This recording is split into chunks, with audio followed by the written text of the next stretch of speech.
Math. What's up, everyone? Good afternoon, everyone. I hope you guys are having a good day. So, as some of you may know, what's up? Oh, you know I'm British. What's up? What's up, Magic? And what's up, Leon? And what's up, Beyblade OSCs? Hope you guys are all having a wonderful afternoon. We are here today to do a review session for the VTuber Math Olympiad, because I'm hosting that next week on the 18th. And I figured, to help even out the playing field a little bit, I wanted to give people a little bit more time. Math, it won't do you a good culture review math. It's so simple, so very simple that only a child can do it. You can't take 3 from 2. 2 is less than 3, so you look at the 4 in the tens place. Now that's really 4 tens, so you make. Is that the new math song? And you change 10 to 10 ones, and you add them to the 2 and Holy get 12, shit. and you take away 3. That's 9. Is that clear? Now instead of 4 in the tens place, you've got 3 cores. You added O. Why is the permadeath tag there? Why is the permadeath tag there? Obviously, because if I die in real life, I die in the game. I mean, I think it's the other way around. If you die in the game, you die in real life. If you die in math, you die in real life. That's how it goes, you know? Have you ever, like, done a math assignment and felt like you were fighting for your fucking life? Because that's what it basically is, right? Like, you see, like, double integration by parts, and you're like, oh, the objective is just to survive. I'm not just looking to get the right answer. I'm just looking to not fucking die now. Because 0 is the most lethal of numbers. It reduces everything multiplied by it to 0. Is this a place to get your math homework done? You could feel free to ask, as long as your math homework isn't like calculus 2 or higher. I am reliable enough to help most people out with any sort of math from calculus and lower. If you ask me to go a little bit further, I might cry and shrivel into a ball, but I'm sure someone else in the chat's more than capable enough of dealing with it. You never felt like you're fighting for your life, but you sure as hell do feel like you're getting beat to death half the time. Exactly! That's the mathematic experience. That's the math major experience. But also, I don't know if I said welcome. So welcome Magic, welcome Leon, welcome Beyblade OSCs, and welcome Eurodon. Elliot confirmed not to know Calculus 3.0. Look, obviously, as a math teacher, you have to get your math degree, and to get your math degree, you have to take a certain level of mathematics. Elliot, how tall are you in yards? Like, 1.6 yards? Math rock music in the background? I don't know enough math rock, actually. The only math rock band I know is, like, a local band that was around me called, like, the Planet U. They're also a really talented math rock band, or, like, a talented band of musicians in general. Heavily recommend them, but, no, we just had the regular Zatsu music. I feel like if I put math rock on in the background, my brain would just get like sort of like scrambled. Man is a gremlin and height confirmed. Magic 1.6 yards. Oh my god, wait. Yeah, never mind. That's close to 4.4.5. I was trying to do the math in my head. No, it's closer to like 1.75, I guess, because that would be 1.75 yards. 75% of a yard is like 2.25. That's like 1.8 yards. There we go. God damn, I'm not that much of a manlet. I'm a manlet, but I'm not that much of a manlet. By the way, you don't think I've ever said, but now's a relevant time to mention your dad was a math teacher. His degree was in sports science, though. I feel like that happens a lot, honestly. Like, working in education and, like, knowing other people in education, it seems really common that, like, a lot of people get their degree in something that's, like, really specialized, and they can't, like, apply it anywhere else, so they end up being a teacher. And it's not a bad thing. Like, as long as they understand the level of math or science or English or whatever it is they teach that they need to know, that's really what's important. Not 1.65, like 1.8 yards. 1.65 meters is still gremlin size. Look, in freedom units, I am 5'6.5". So take that what you will. I'm not that. Yeah, I'm short. Those who can't do teach. Look, I don't want to say, like, they can't do, because, like, it takes a special kind of person to be able to teach, because, you know, everyone and their mother has had their fair share of teachers that just don't know how to teach, right?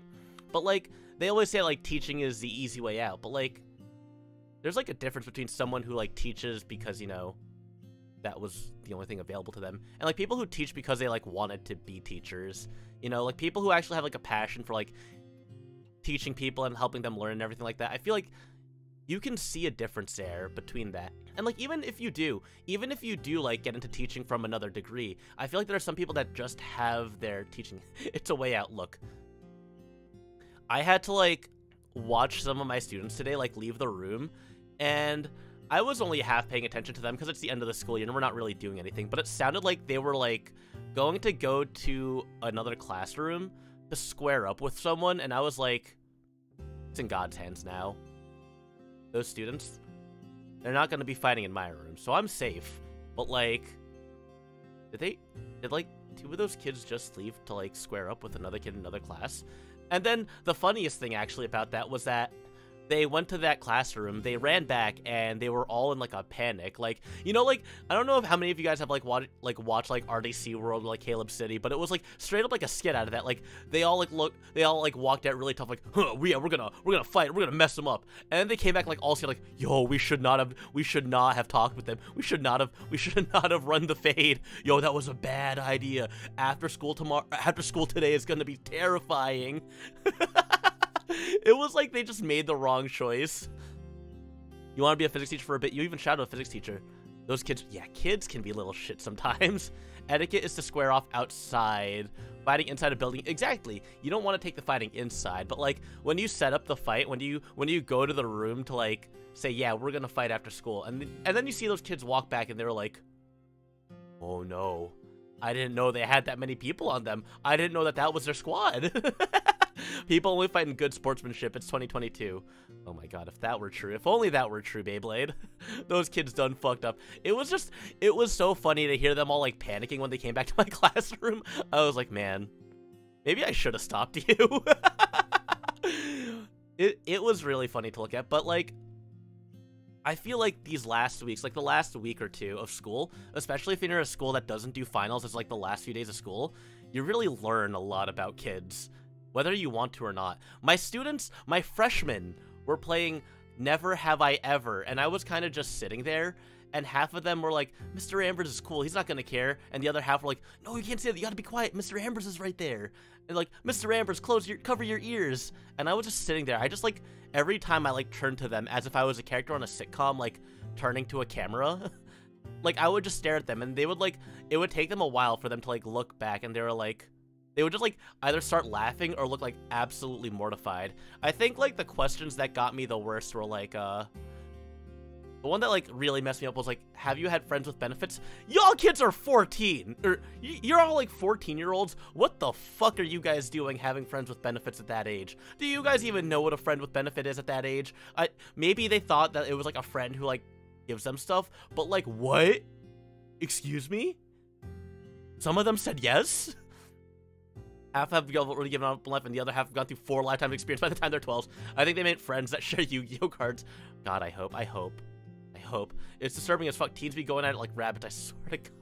God, I was talking about someone else. Apparently, this is just like a common thing that happens nowadays with the inclusion of gender-neutral bathrooms in like schools. But like, apparently, that's just a common location for students to have to do the do-in. Excuse me? Why? There are like students who use those gender-neutral bathrooms, and like if they find out that those are being used for that kind of act, I wouldn't want to sit on that toilet afterwards. That's just horrifying. I hate it. I hate it so much. Like, why? Why do you have to ruin things? People went in it by the river at your school too? I mean, the river at your school is a different thing also, welcome mine. I can say that I've had my fair share of experiences by the river at my school. Nothing indecent or lewd, but I might have shared a kiss or something at the river over a bridge in the rain near the school. You think a lot of it stems from a reaction to a lot of the really... Yeah, that too. When I was a kid, I thought that was just what you called your rich friend who lets you play their game. I didn't realize it was that until much later too, Chun Yu. You remember every school event we had to have guards at that specific location to make sure nobody has sex there. Horny ass teenagers, little ass kids. What the fuck? We know that stuff doesn't make teens not want to bone. It's like that, and like I think the way like COVID was, and like kids being just online, like kids were just terminally online and on TikTok and everything. And the way TikTok has been, I think it just exposes younger kids to that kind of stuff like way earlier. And like it's not like, I guess, like I'm not saying it's like the internet's fault. I think it was just the fault of the kind of upbringing a lot of these kids have had over the past 2 years. Your only river experience was fighting for my life while rowing at 5 in the morning. Rowing is good for your back at least, but God, I would be terrified. Like sometimes, like I've been at like sea, I've been in like the ocean before, like on boats and stuff, and I see people like paddleboarding like with like only like a like gear on them, and that's it. Like I'm like, my guy, if you fall off that paddleboard, like how are you gonna get back? Are you gonna be good to like stand back up on that paddleboard? Like, are you gonna have to like boogie board it back? You're in the ocean. You're like, we're in the Pacific Ocean right now. I'm in the Philippines. You are a bold soul. Your school had a little pond. Usually it was fine, but it was popular in cross-school events. It was an all-female Catholic school, so you can imagine how that went. Ooh, I see. Also, let me get the Wiggly in. He needs some learning. Even the Wiggly gets to learn. We'll let the Wiggly stay pretty close. We'll keep him close by. How are you gonna get back, Elliot? You must understand, we have simply given up on life. Look, I know you have, but like, if you give up on life while you're paddleboarding, that means you'll have less time to paddleboard. That means you won't have any time to paddleboard. And like, paddleboarding is pretty cool. Like, you know, some people have given up on life, but like, sometimes you gotta take in like the finer things, right? You gotta take in those pleasures while you still can. So like, I don't know, I feel like it's still worth it. You know, just so you can have a little bit more time to do the things that you love, you know? That's what keeps me going. Thank you for the headpad as well, Chun-Yu. Put the headpad on the Wiggly. Oh my god, Chun-Yu, you're so smart.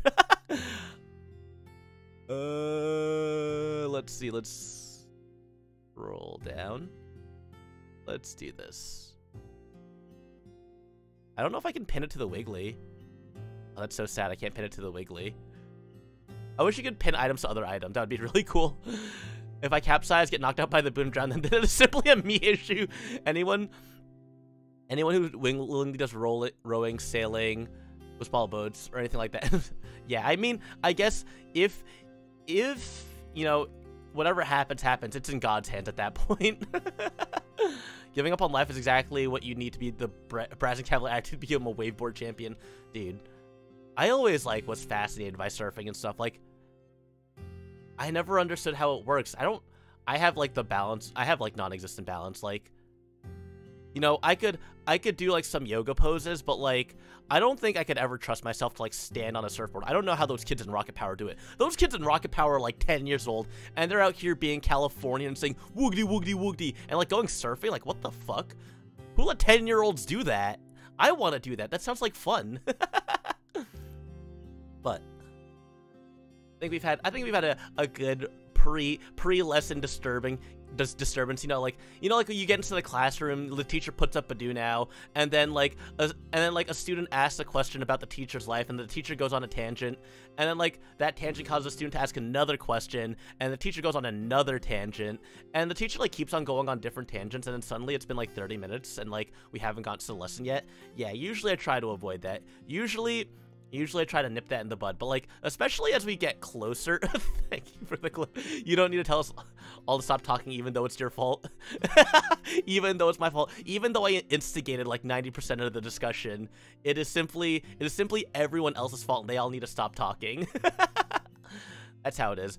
The closer you get to the end of the year, it's like an exponential graph, right? You know, like, how likely am I to tell you to stop talking and focus on, like, that we need to get focused on work? At the start of the school year, it's like this. And then, like, as we get farther to the school year, it's like, let's draw this graph here. It's, this is, like, school year.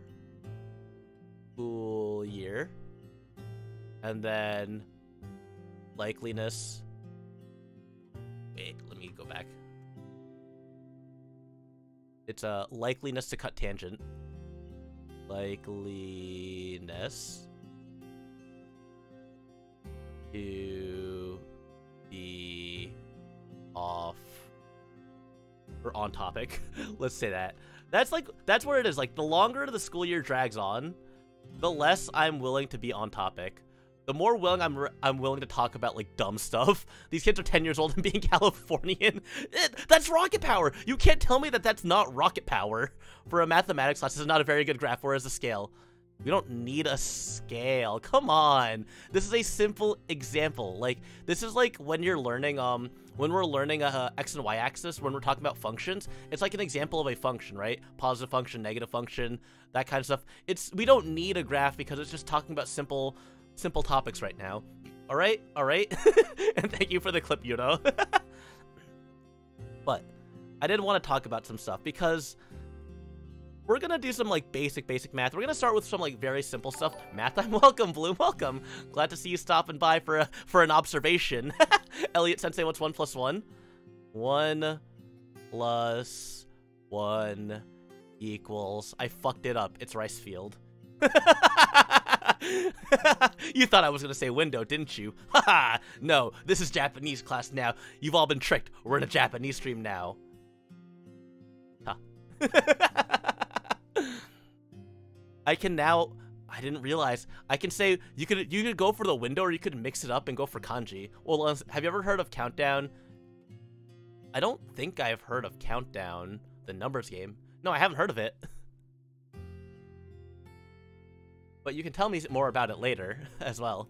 But I've talked like with Wisteria about this before, and I usually use her as a pretty good frame of reference for what kind of math do people remember how to and how not to do. So 1 plus 1 equals 39,916,800. You'll like it, I'll tell you. All right. Thank you. But one of the first big topics that I want to cover, you like learned this in about 3rd or 4th grade, and what that topic is going to be is quite literally long division.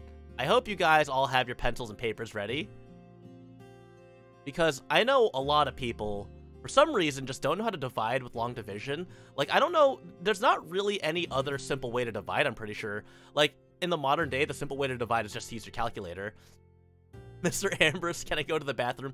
Yes, Bloom, but remember, if you go to the bathroom, other people cannot go to the bathroom until you come back. So you have to be responsible and make sure you don't take too long, because if you take too long, I'm going to have to call security, and that's going to be a big issue, and we don't really want to get security involved now, do we?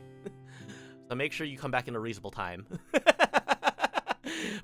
There are some people who can't. Like, this is a common thing. Like, it's not just like Wisteria, who is like historically bad at math, who can't do long division.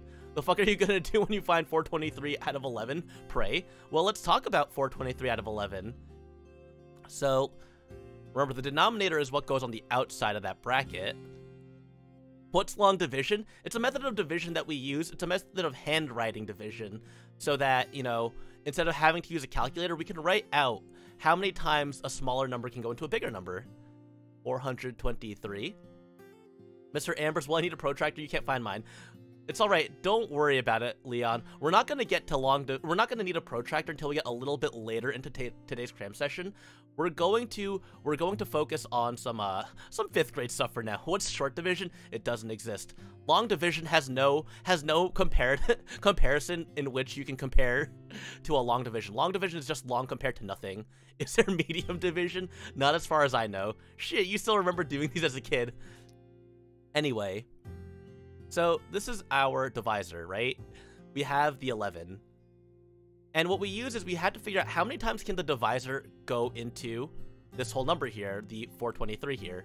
So basically, we had to think about it, right? 11 goes into 42, right? 11 goes into 42. But we can multiply 11 to something bigger, right? If I did 2 times 11 is 22.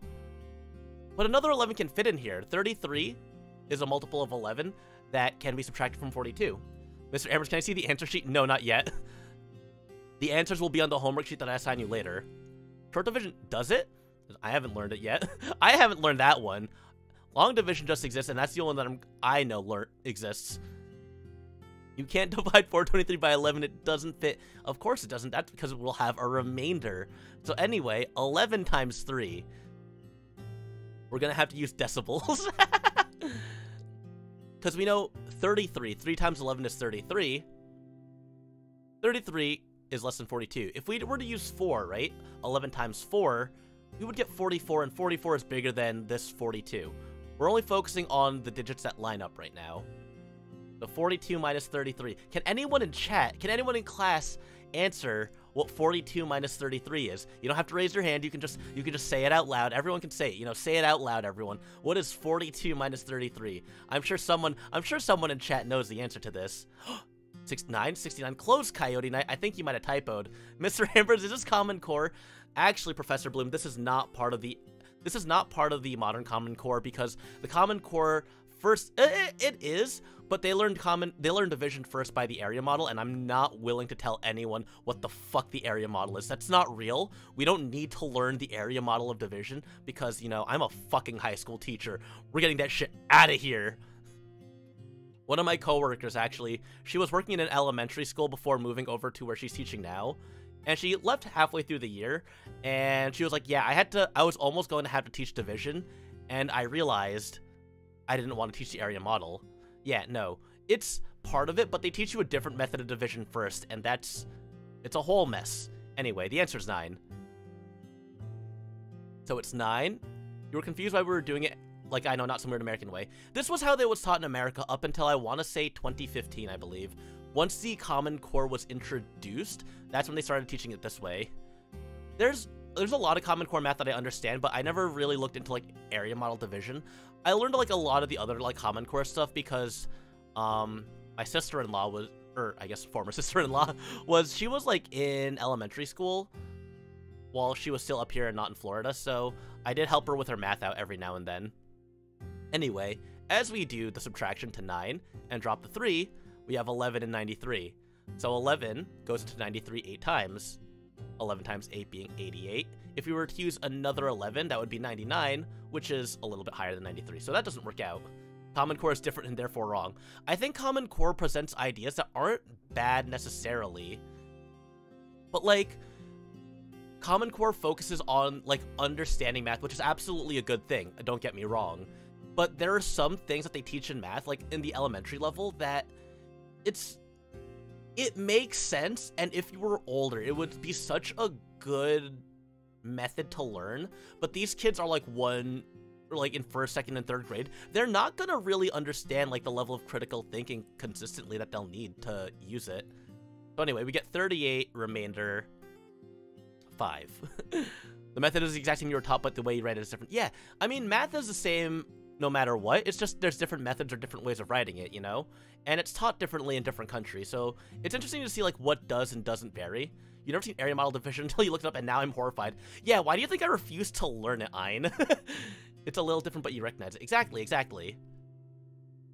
To make the underlying concepts exactly, yeah, basically. It's not a bad thing, and I don't think that the Common Core is inherently evil, but I think it's just, it progresses at a pace that is either too slow sometimes or too fast for students to be able to be at a place where it will, like, make sense to them. Yeah, some of them have no brain cells and some of them are 10-year-olds doing Algebra 2. I remember Wisteria was telling me about one of her students who was, like, going onto, like, an online math thing, and she, like, told Wisteria, like, Miss Ambers, can you tell me, like, what are imaginary numbers? And this is, like, a 4th grader. Like, what's an imaginary number, I think is what it was. It was either that or it was, like, something about square roots. And Wisteria has, like, had her experience teaching and, like, subbing and, like, different, like, concepts. She subbed for an Algebra 1 teacher for an entire month, and it was, like, really funny to, like, tell her that her, like, brain was frying at this, like, 10-year-old asking about, like, algebra. You were that obnoxious kid. Math is the same no matter what. Tell that to my Roman not having 0. You're right, Leon. Is it okay if you draw Donkey Kong on your answer sheet? Chanyu, as long as the other answers are correct, I will accept any art that you draw. I would be happy to see, alright? I actually really like it when students, like, draw on their sheets. I like seeing, like, the kind of things that they come up with. But the other thing I wanted to mention about long division here is that we end up with the remainder here, and I've, like, had to remind my own students of this before. So when we say 38R5, it's very clearly not just 38.5. That's not correct. The way we would really write this out is just straight up 38 with a remainder of 5, or 38. Does anyone know what I would write after this, if not a decimal point? Does anyone know what comes after this when you do a remainder? Someone here has to have enough math knowledge to know what we put here. Because we could just write R5, and that's perfectly acceptable, but if we wanted to write out properly, thank you, Sir Blueberry, also welcome, it would be 38 and 5/11ths. I remember I was teaching synthetic division, and I had to explain that concept to them because, you know, usually when we do long division, we just stick with the R. But for synthetic division, the fraction bar is really important for things that don't divide evenly. So this is actually the correct answer, or we could do Or we could write it in decimal form. What did the decimals do? The decimals just fucked up. The decimals are evil. They're vile. 38 point. And then you would put 5/11ths into a calculator. If I'm not mistaken, it's 38.455 repeated or so. It would be something like this. Someone could correct me if I'm wrong. Yeah, 0.45 recurring, yeah. I did that in my head because I'm cracked. Either one works. Also, this isn't the same. I talked about this the other day where I accidentally like drew an inappropriate haha funny image on the board because I was also doing a similar problem where I circled two things like this and I was saying, yeah, both of these work. And then I just realized like immediately, oh shit, I just drew a chode on the board. That was my accidental penis drawing moment at work. No one said anything. I don't think anyone made a sound or pointed it out. So, I think I'm good. I think I'm safe for now.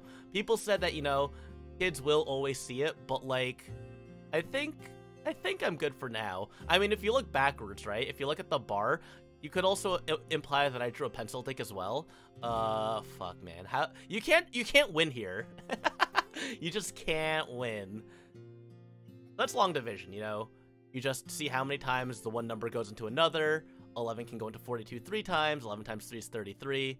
42 minus 33 is 9. Drop the 3. And then we do the same process. 11 goes into 93 8 times to get 88. And 93 minus 88 is 5. Very simple concept. Long division, more like dong division!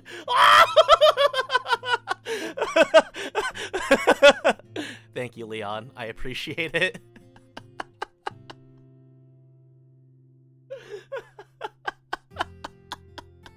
I shouldn't be laughing so hard. Yeah. Someone, you know, sometimes I get the question like, do you feel like an adult? No. The only thing that I learned growing up is that adults are typically, not always, but like very frequently I've seen, as incompetent and as lost as you are when you feel like you're a kid. And I still feel like a child. I still feel lost and incompetent and not sure of what I'm doing. So, I still feel like a child. You feel like an adult when you see kids outside of a school environment, TBH. Yeah, I can see that. Like, the thing is, right? I'm the adult when I'm at work. But, like, I'm just, like, a big kid. I just feel like an overgrown child, and they just grabbed me, they put me in front of a group of children and said, teach them now, you fool, you absolute clown. You keep your shit tucked in all the time, it's all over for you. I almost exclusively have my shirt tucked in at work unless it's a dress down day also. Like, even though they say, like, you're not supposed to tuck in polos and stuff, I feel like, I don't know, I feel wrong not tucking in my shirt. I also don't get how, like, students are always like, oh, you mean outside of work? If I'm wearing a button-up, I'll usually have it tucked in. But yeah, I don't think outside of work I tuck in too frequently. Dang. I bet, Bloom, do you tuck your t-shirt, you tuck it into your jeans, do you tuck your t-shirt in when you go hiking? Please don't tell me you tuck in your t-shirt. Actually, you know, tucking your t-shirt can be nice because, like, you don't want, like, bugs or anything to crawl up. So actually, no, tucking your shirt in while you're hiking, that's pretty reasonable. Yeah, I'll reconsider what I just said in that split moment. I don't feel like an adult. I feel like a decrepit and sick child. I don't feel like an adult, but you do feel ancient sometimes. I feel both old and young at the same time. Yeah, that's exactly. You want to avoid the swishing around because, you know, like, I'm not sure if it's as much of a problem where you're at, but, like, where we're at, you know, exactly, yeah, ticks and sunburn and stuff, yeah.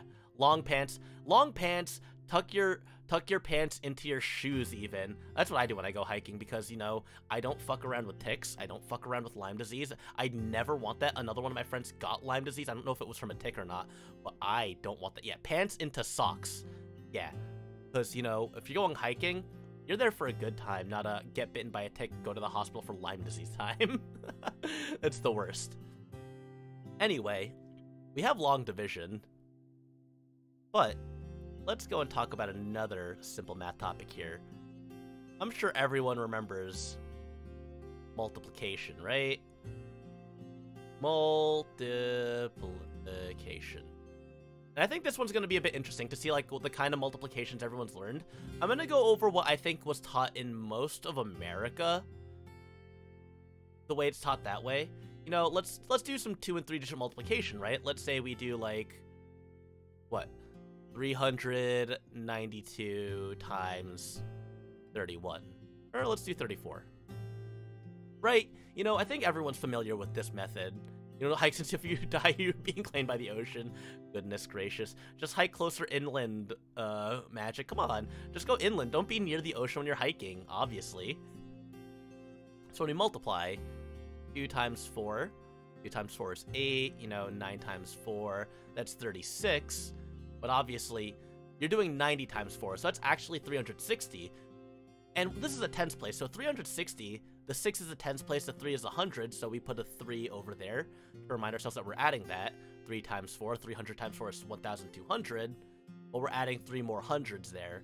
So 12 plus 3 is 15, 1,568.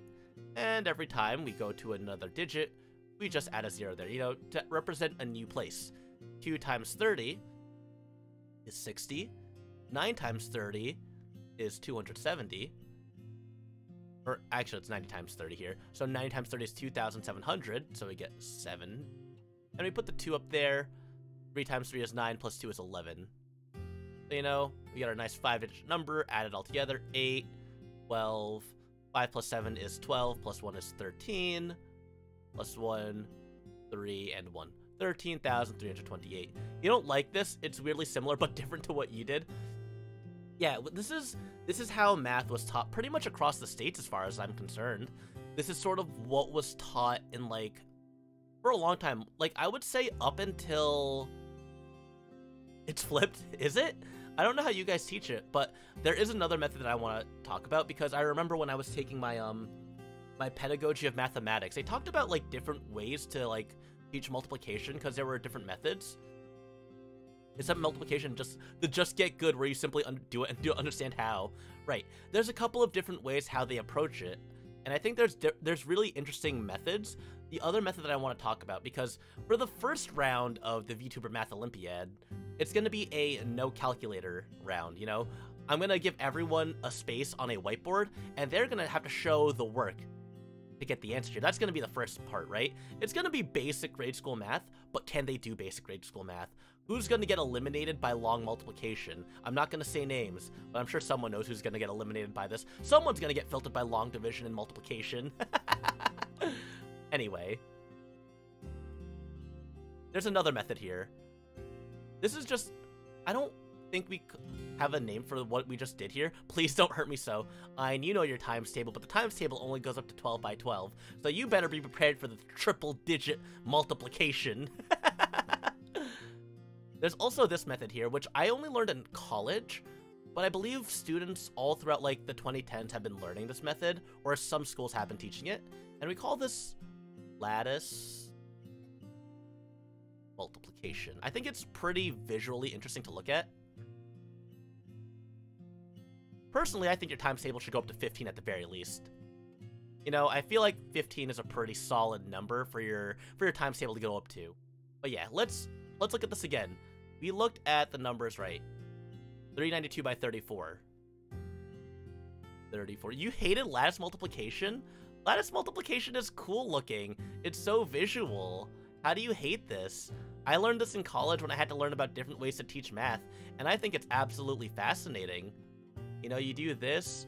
It's a very visual way of learning, or doing multiplication. It fried your brain. It is elegant, right, Leon? Lattice multiplication is fun to look at and so inefficient that you'd rather mash it into your brain and simply do it. Sora, what's up? Mr. Ambrose, I hate math. How do I fix this? Get good, Sora. Welcome. So, lattice multiplication is pretty simple, right? We have a table here. You know, it looks like a Pokemon type chart. So we multiply like 3 times 3. That's 9. So we write 0 and 9. We have 3 times 9. That's 27. 3 times 2 is 6. Right? Simple. Simple stuff. 4 times 3, that's 12. 4 times 9, that is 36. 4 times 2 is 0 and 8. And then we just draw diagonals through this, right? We draw diagonals, we line this all up.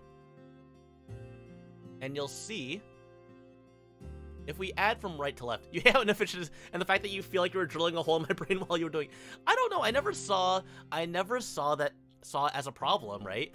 And I only learned this in college. I never had to do this in class. I would never make any student use any one specific method to solve anything either. Watching it just brings back terrible memories. It's easy, right? So we split it up into 1, 2, 3, 4, 5 sections here, 5 diagonals. We have 8. 6 plus 6 is 12, so we add a 1 here. So 2 plus 3 plus 7 is 12, plus 3 is 13. We add a 1 here. 1 plus 9 plus 2 is 12, plus 1 is 13. So we add a 1 to the last place, and that is 13,328. And that is lattice multiplication, you know? It's a more visual style, I would say, compared to just the regular straight down multiplication. And if there's anything I can't do basic addition counting, it's the thing, right. It requires basic addition and counting. It basically splits it into a bunch, depending on how many terms you have, like, if you have a 2 number by 3 number, it splits it up into just a set of 6 different multiplications. Also, welcome, Wolfgang. It's pretty interesting. Yeah, I was pretty interested in it when I first learned about it, because I just liked how it looked. It's very nice to look at. I'm actually going to go over one other one, because I remember this is taking me back to when I was doing this at university, when I was training to become a teacher. There was another method that they talked about, and we're going to use these same numbers again. So, you know, we have 34 by 392. So this is very similar to the first one we did. IDK what this is called. But they call this. But it's like all the common core. Like, how do I spell core? C-O-R-E. I'm a math teacher. My brain is so fried from video games, the internet, they want a freaking math Olympiad as you can. Now when I try to add 2 numbers in your head and your brain's like, nope, there is no dopamine. How do I spell core? Look, it's not that I was confused as to how to spell it. I was more questioning, how did I drop the R? So, again, we're looking at 34 and 392. 34 times 392. And I think this way is interesting because it breaks it down in a very strange way, but it makes sense, right? The way a lot of Common Core books will introduce multiplication, like with bigger numbers, is that they'll make you do this. 34 times 300 plus 34 times 90 plus 34 times 2. I think it's really interesting when they present it this way. This is probably like you guys were saying that lattice multiplication was inefficient. I think this is just very slow. And this is actually just another way that we write out basically the first method of multiplication. But we split it up into each place value. You know, we do the tens, the ones, the tens, and the hundreds. Like 34 times 2, that's simply 68. It is way more fundamental. Yeah, you can see what they're doing, and it's fundamental, but it's fucking tedious. So 4 times 90, 34 times 90. Essentially what we have to do is 34 times 9. So 34 times 9, 6, 3 times 9, 23. 27 plus 3 is 30. But yeah, exactly. It shows that multiplication is just adding the same number multiple times. 306. And then 34 times 300, we can just do 34 times 3. 12 and 1, 3 times 3 is 9, plus 1 is 10. And we add 2 zeros because it's the hundreds place. Exactly, the process is a lot longer, is the issue. 34 times 3 is 30, 60, and then 10,200. This is what it is. So it breaks it down, like 34 times 300, 34 times 90, 34 times 2. And if you add this all together, 10,200 plus 3060 plus 68, you'll see that we're still getting that 8, 12, 3, 3, 1. And I think it's really interesting, you know, there's... Yeah, it also helps lead into long division, that, you know, you break it down into its place values, and by breaking it down to its place values, it pretty much reverses that long division, kind of, and it just helps you sort of see, like, in more steps, how the multiplication works. You know, here, it's all in one big thing here. With lattice multiplication, it's in one thing, but, you know, there's a lot of visual clutter here. And then here, it's just breaking it down really step by step. Imagine not knowing the multiplication table by memory. Many such cases. Sad. Very sad. You know, I still, like, I asked the student the other day, like, all right, kid, now tell me, what is 1 times 6?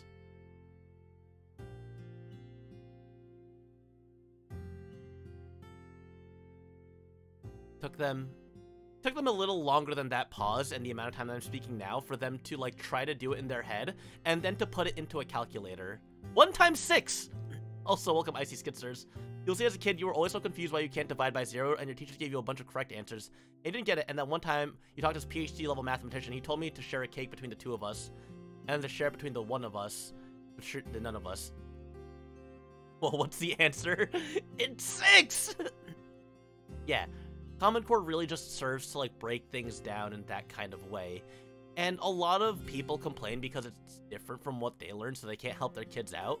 Because a lot of adults also just learned in a way that doesn't help them, like, retain it, really. But Common Core is more to, like, internalize a lot of the topics, at least at the younger level. Once you get to the older level, there's no internalization going on there. Good fucking luck. Good luck with that. But that's the whole thing, right?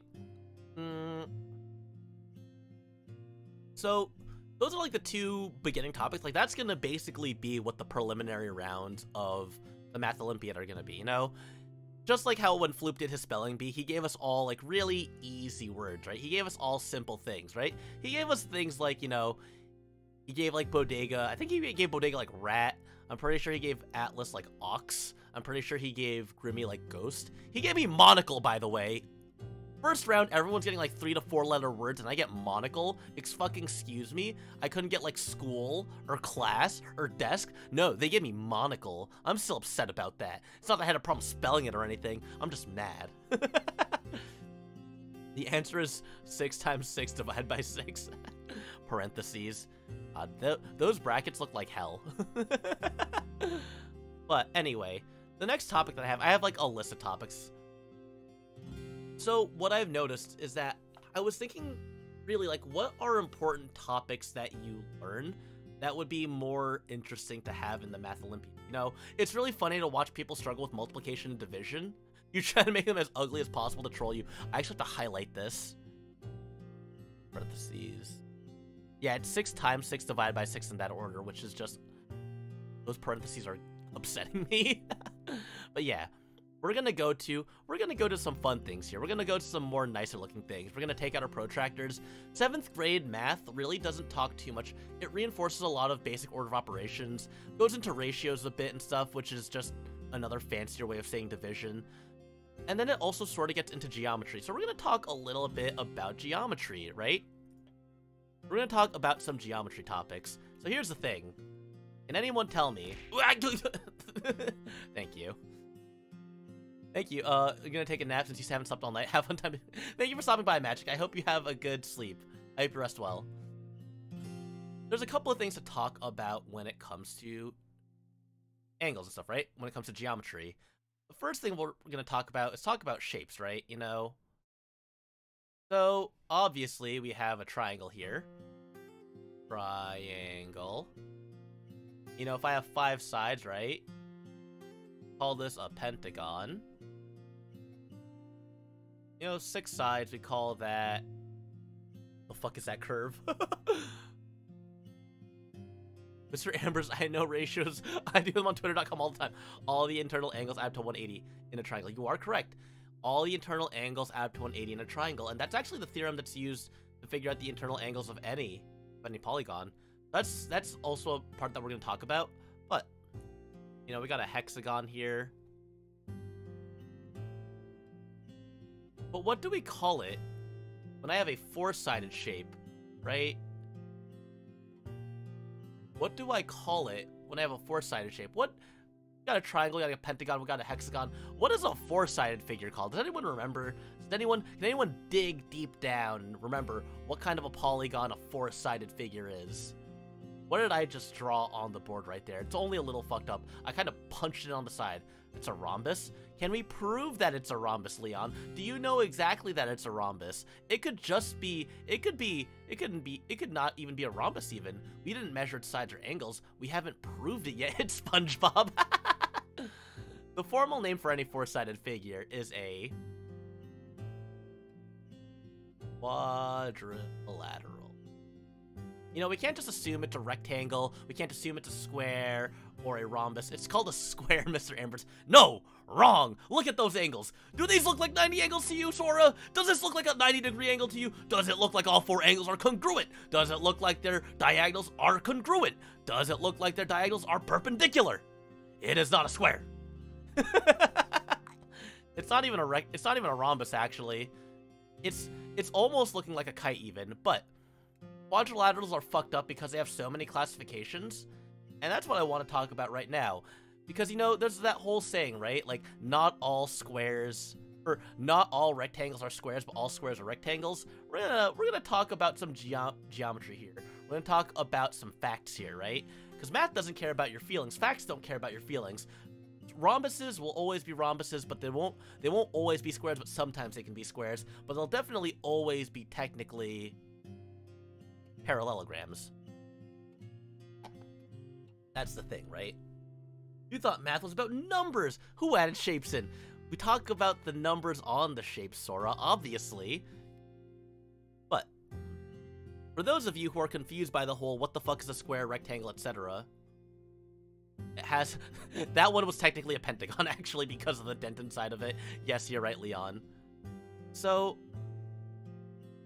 I'm gonna draw this like really, I'm gonna butcher this. Oh geez. Oh wait, I can do this actually. So we do that, and we can actually just dilate this. We can dilate this down to the side here. Just use line tool. That's exactly what I'm doing, Sora. We can do that, and then we can line tool here, and we can dilate that to the right. What the fuck did I just do? Let me undo that. Let me go back a bit here. There we are. There we are. So we have two parallel lines, and we have another set of parallel lines, and these are perfectly measured because you can see we just fucking dragged them. Definitely intended. Definitely intended. So, you know, we're gonna talk about the quadrilateral properties, right? I can give you a picture and I can ask you during the Math Olympiad, is this a square? And someone's gonna like just pause and be like, is this a rectangle? Does this count as a rhombus? Maybe. But we have here what we call a parallelogram. And a parallelogram, when it comes to quadrilaterals that have parallel sides and angles and similar angles, a parallelogram is pretty much everything, right? A parallelogram is any of the things that's going to come after it. Let me make this a smaller brush so I can fit more text on the screen. Let's see. So for those of you who always had trouble figuring out which one is which, a parallelogram. Parallelogram. Parallelogram. The basic properties of it are the following, you know. Two pairs of... That's not an 11, that's the parallel symbol. Whenever you see like this, and you're gonna see this on the Math Olympiad, so you better get that vocabulary down there. Parallel. Two pairs of parallel lines. So you can see these are parallel. And these are parallel. Simple. Spell parallelograms. A parallelogram is a regular orgram. After Lucina brings back to the future. The parallelogram.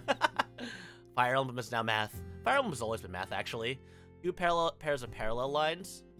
And also, the pairs are two pairs of congruent lines.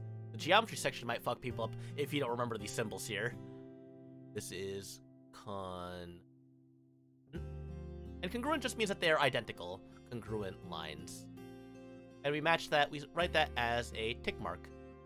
The arrows mean parallel, the tick marks mean congruence. And that's really the main definition, right? Any quadrilateral that has two pairs of parallel congruent lines will always be a parallelogram. And there's some other factoids as well, such as, you were never even taught this? You never took geometry, you gotta understand shapes, right? If you do a lot of art, you gotta understand how the shapes work. And what we know here is that the opposite angles are congruent. So basically what that means is that, say I have this angle on the top right over here, and the angles on the bottom left over here, these are the same angle. They never explained this? Oh goodness.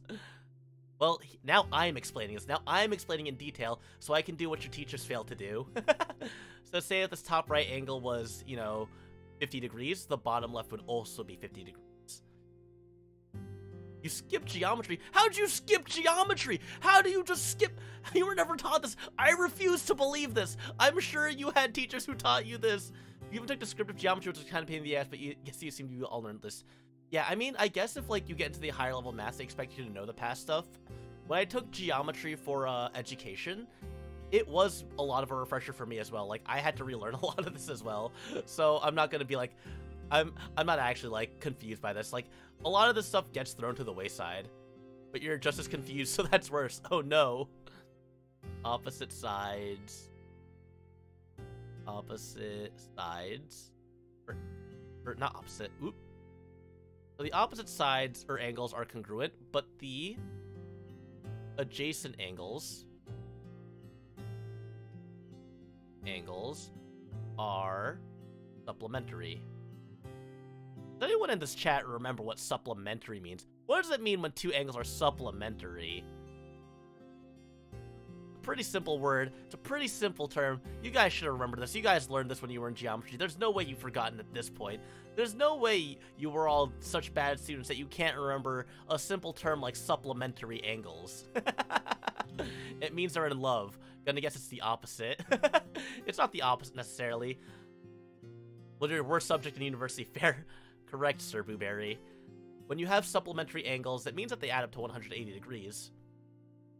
So, if I have two adjacent angles, let's say I have this angle here, and the angle on the bottom left here. Hey, Simon Piana. There's actually math in the classroom today. Yeah, we're doing a math Olympiad next Saturday, so I'm doing some cram sessions to talk about some topics that will be covered in the Olympiad. Yeah, they create a 180 degree angle. 180 degree. And a 180 degree angle is important because 180 degree angles create a straight line. So, if I remove these two line angles and reattach them, they would create a straight line with no bend at all. That's sort of the importance for supplementary angles and being able to tell that two angles are supplementary, is that they create a stable, solid straight line if you were to rearrange them. So that's where supplementary angles really come into play here. There's some other things as well. We know that this one should be a simple vocab word. The diagonals bisect each other. Do I have to explain what bisect means as well?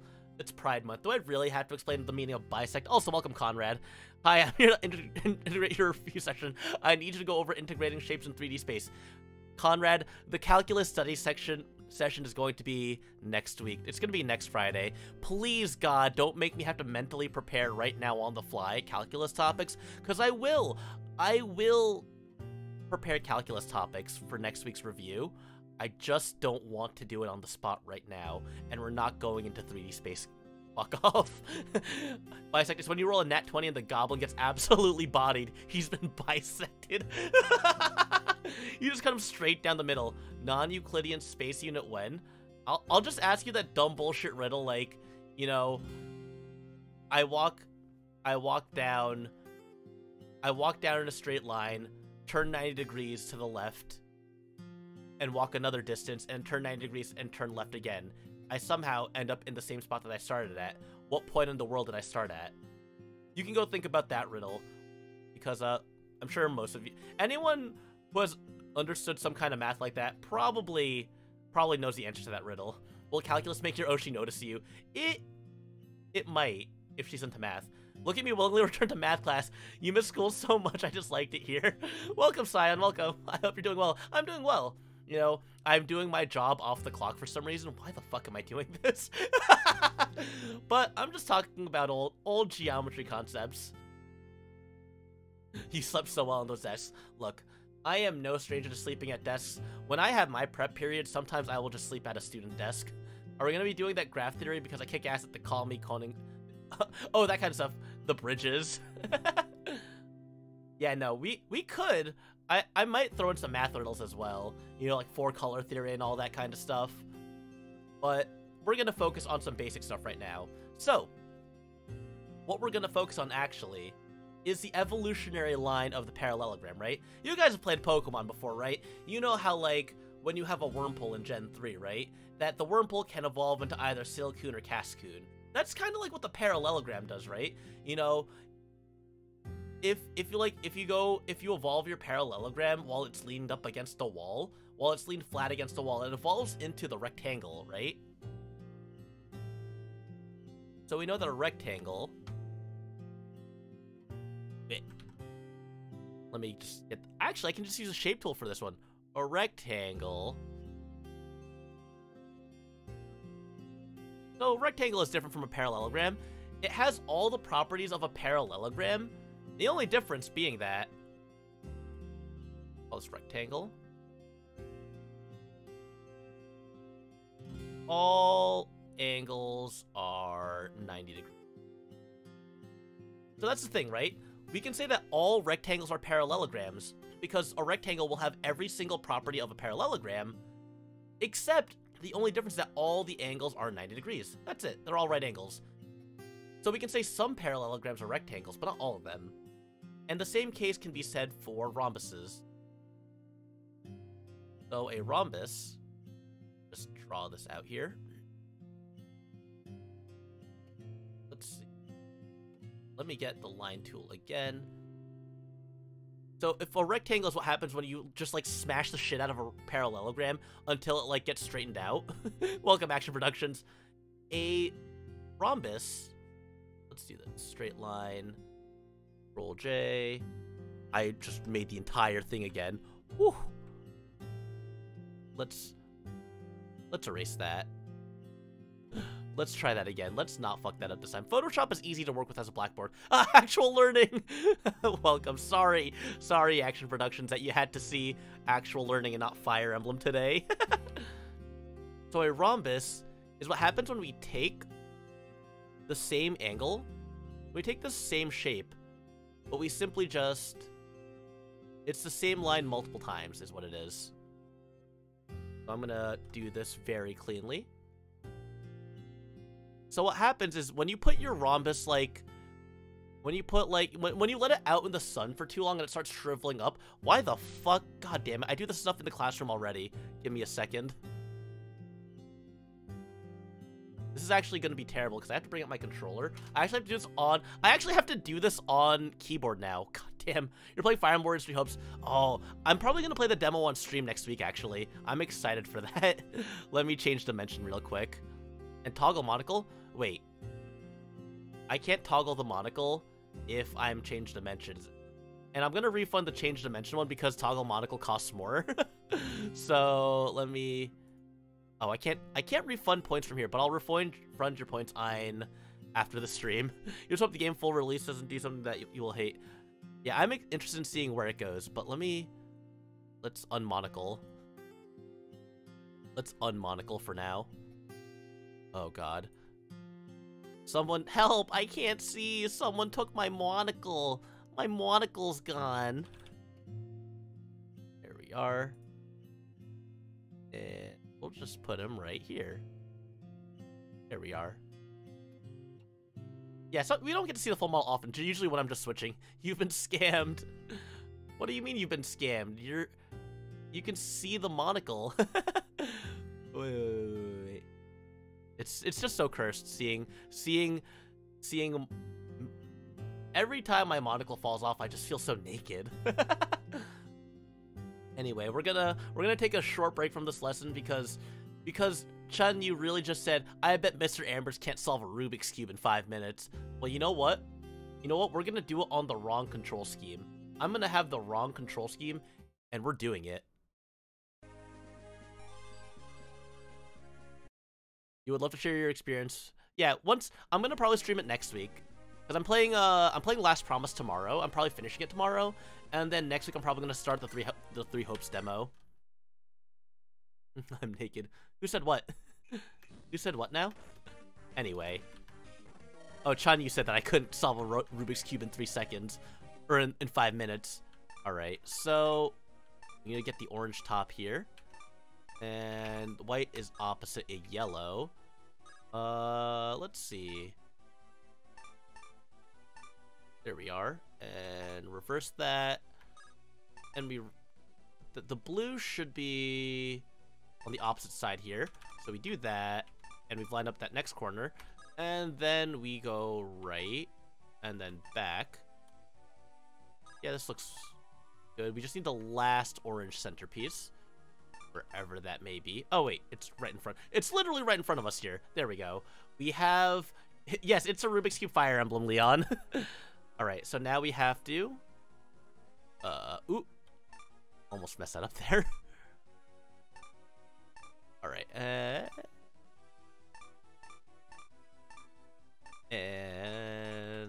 there we go. That's one corner. Next corner is yellow-blue. We're going to turn around to the yellow side here. And where's my piece there? There is my piece. Ooh. And that's another corner. Finish the cube under a minute or you're a bad teacher. I'm a bad teacher if I can't do a Rubik's Cube? That's harsh. That's brutal, Sora. I can't believe I'm just a bad teacher if I can't do a Rubik's Cube. I spent many, not that much time actually, learning how to do a Rubik's Cube. Alright, there we go. This is basically what I just do in class. A lot of times, I'll be solving a Rubik's Cube just for the fuck of it, and a student's gonna be like, yo, Mr. Ambers, I bet you can't solve this, and I just solve it. And they just feel like, whoa, how'd you learn how to do that? I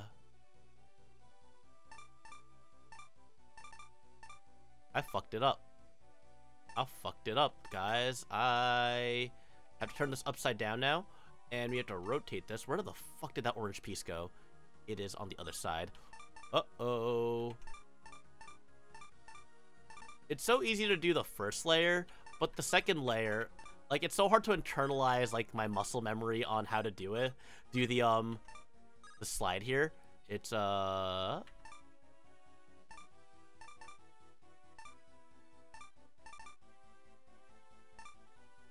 No, I'm missing a step, which is gonna make me look like a fool, an absolute clown here now. Uh-oh. Mr. Ambers can't be a real gamer anymore. I'm gonna get my gamer card revoked. Wait, this is actually looking pretty bad.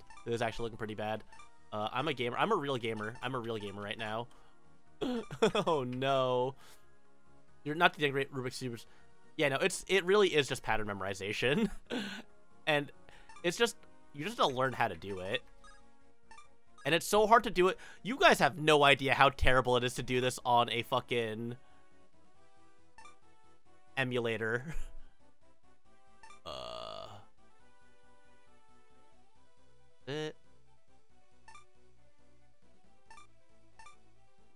No. I'm missing a step here. I'm folding. Ah! I haven't done it on keyboard in so long. I'm quitting. There you go. You saw me fail. All right, now I've lost to the cube twice on stream. Oh, God. I can't plug in my controller because my tablet's plugged into it. Oh, I was nerfed. God had to nerf me because I was too powerful. Anyway. Now that you saw me do that, I should, you know what? I'm just gonna get a hand cam prepared so that when the next time that happens, I'm just gonna hand cam solve a Rubik's Cube and you'll all see my painted nails because I look really nice. Actually, no, I haven't painted my nails in over a week, so the paint's chipping off. I can't even solve the cube, TM. Anyway, let's get back to this. Let's talk about what a rhombus is.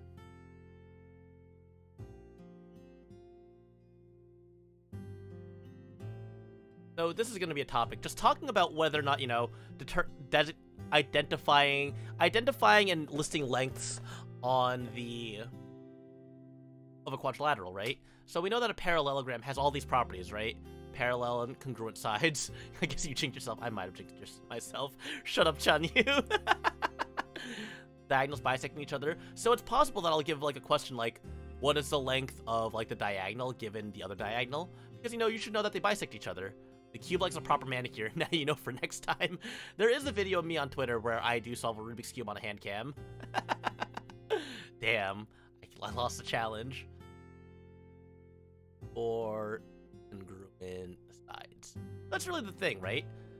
So in the same way that we can say that all rectangles are parallelograms, we can say that all rhombuses are parallelograms as well. You know, all rhombuses have 4 pairs of parallel and congruent sides. It's just that their pair of congruent sides are just both the same thing. They're the same all around. Sometimes we call them a diamond, but it's the same kind of concept. And the last thing in this tree, so it's interesting, you know, a lot of times in Pokemon you have split evolutions, but you usually don't have like evolutions that branch back into the same thing. I don't know if there's a case of that, right? Is there a case of a Pokemon that has like 2 separate evolutions, but then they evolve into the same thing as the final evolution? What isn't a parallelogram, Lamau? Sounds like all 4 of these side shapes are. They are, right? And we can see that these rectangle and rhombus both evolve into, let me see.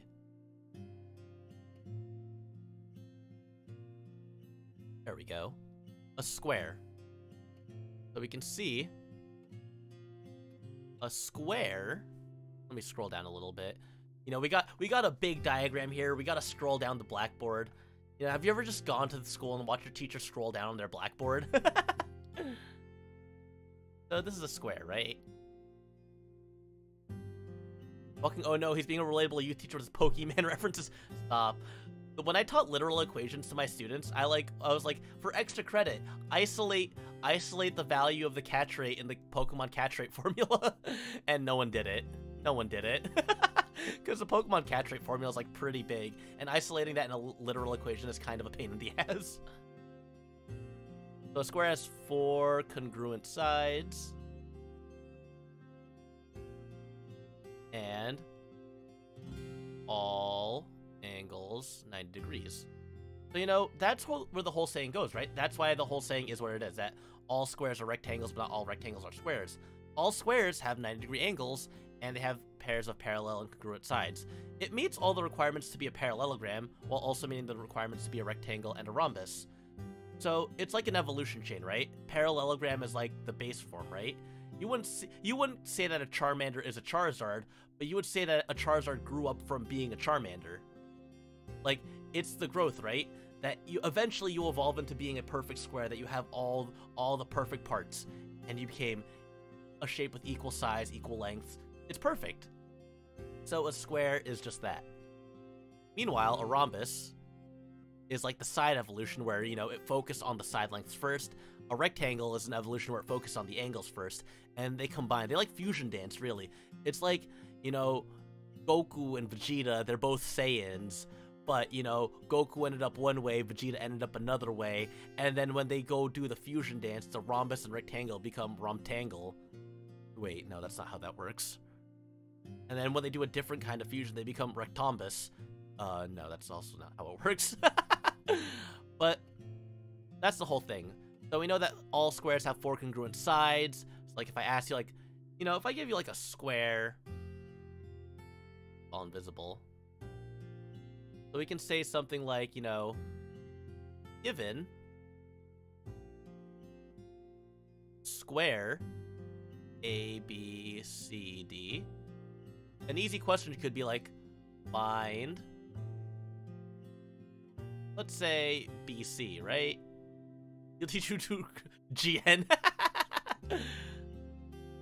Like, if I gave you a square, right? We know the side lengths of all squares are the same. If I said A, B, C, D, like, a round one problem could just be like, you know, I say AD is like 6. This would just prove that you understand that a square has 4 equal sides, and that, you know, BC would be a length of 6. However, we could go the extra mile. We could go the extra mile here, and we can throw some algebra in here, right? Some people like algebra, right? The kids are hip with algebra, right? Like, you know, like, all the cool kids love algebra. So, like, you know, if I said AD was like 3x plus 4, and then BC was like 6x minus 2, you know, then we would have to actually do some math here. You know, we know that all 4 sides of a square are the same, but we put letters in here. The kids are hip with algebra. So we would then have to see, like, how would we solve this, right? And this is algebra now, you know. If we know that AD is equal to BC, so AD is congruent to BC, that means we know that the value of AD, 3x plus 4, gotta be equal to 6x minus 2. No, Mr. Amber's here not. Shit! I can't believe it. I thought I was hip with the kids. I thought I knew what the kids like. The kids always call me the cool teacher. I'm gonna believe that they think math is cool because I'm the cool teacher. Geomtron B. Welcome, Nina. But to solve a problem like this is a multi-step equation, you know? And to solve a multi-step equation, they always tell me to teach the kids to do something like this, right? We have our equal sign, and we draw a line through the middle, right? We want a side with variables. Actually, I'm not gonna write it like this because it's gonna be it's gonna end up funky. So we have our side with our constants and variables, right? So we're gonna have our constants on the left, the numbers that don't have a variable, and our variables on the right, the numbers that have that x there. In order to do this, we gotta do some reverse mathematics here, right? If we have 6x minus 2, we want to get rid of that 2 there. We want to get rid of that constant. And what's the opposite of negative 2 but the opposite? I'm sure you guys have all watched the math movie Stand and Deliver, right? You know, you dig sand out of the hole, that's a negative number. The hole's the negative number. You put the sand back in, that's a positive number. Empty the hole, fill the hole. So if we have negative 2, the opposite of negative 2 is a positive 2. And we can add that to the other constant on the other side. Because, you know, it's like a scale, you know? If it's balanced on one side already, if you do something on one side, it has to change to match the other side. Negative 2 plus 2 is 0. We still have that 6x. But then 4 plus 2 is 6. We still have that 3x. So 3x plus 6 equals 6x. And we gotta move that variable to the other side as well. So we have 3x. We subtract that, because again, we have the sand in our hands. We gotta empty it out into the ground. Fill that hole. 6x. Oh my god, never mind. Don't. That could definitely be taken out of context. Please don't clip that.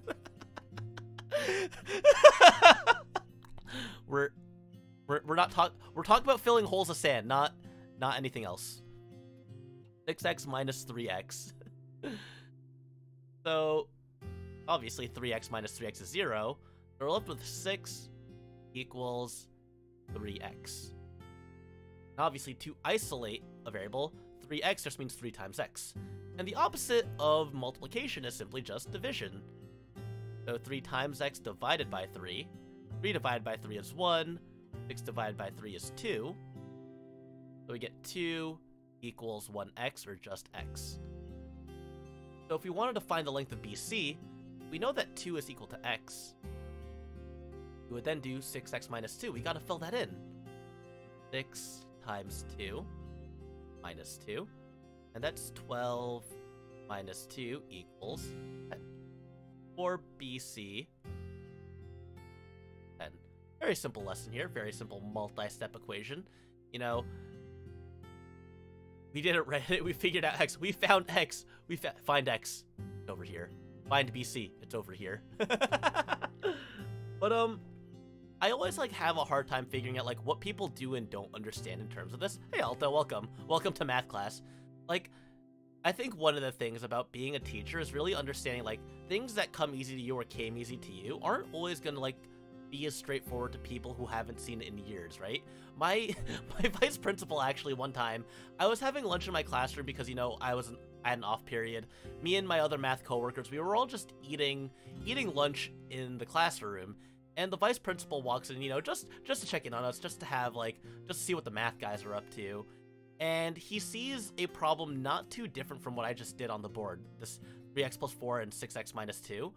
And watching his brain fry, trying to figure out how to, like, cancel out division. Holy shit. I was like, this guy taught math at some point in his life, and he couldn't do this. Like, it really is true what they say, right? That if you don't use it, you lose it. And I feel like that even... I haven't touched geometry since 2010. Has it changed since Common Core's become a thing?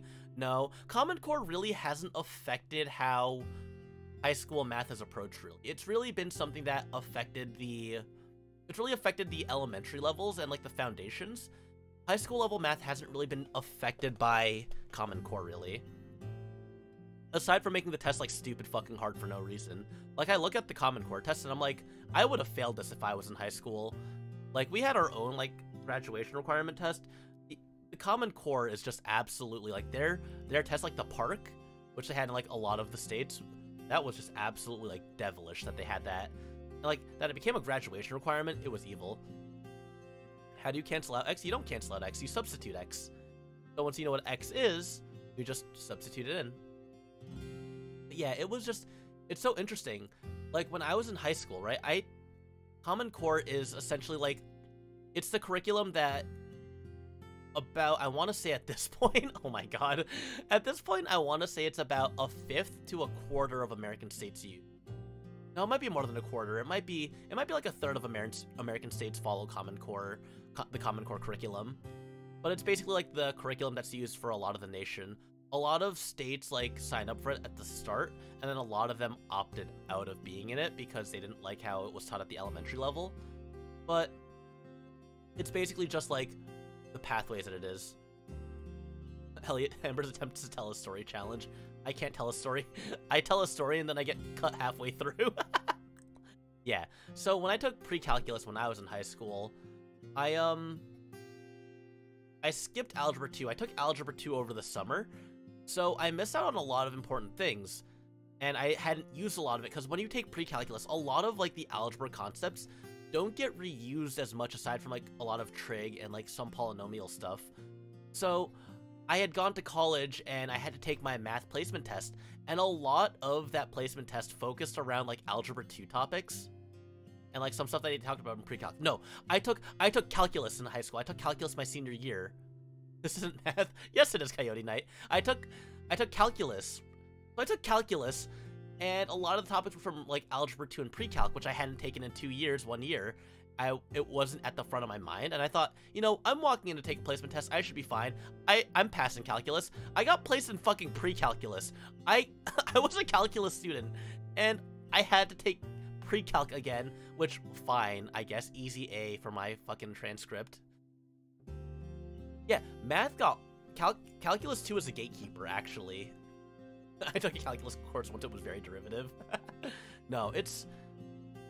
Calculus 2, like, gatekeeps so many people. Like, people who are math majors, people who are math ed majors, even, like, people who were going into, like, science-based majors got filtered, they got gatekept by, Calc 2.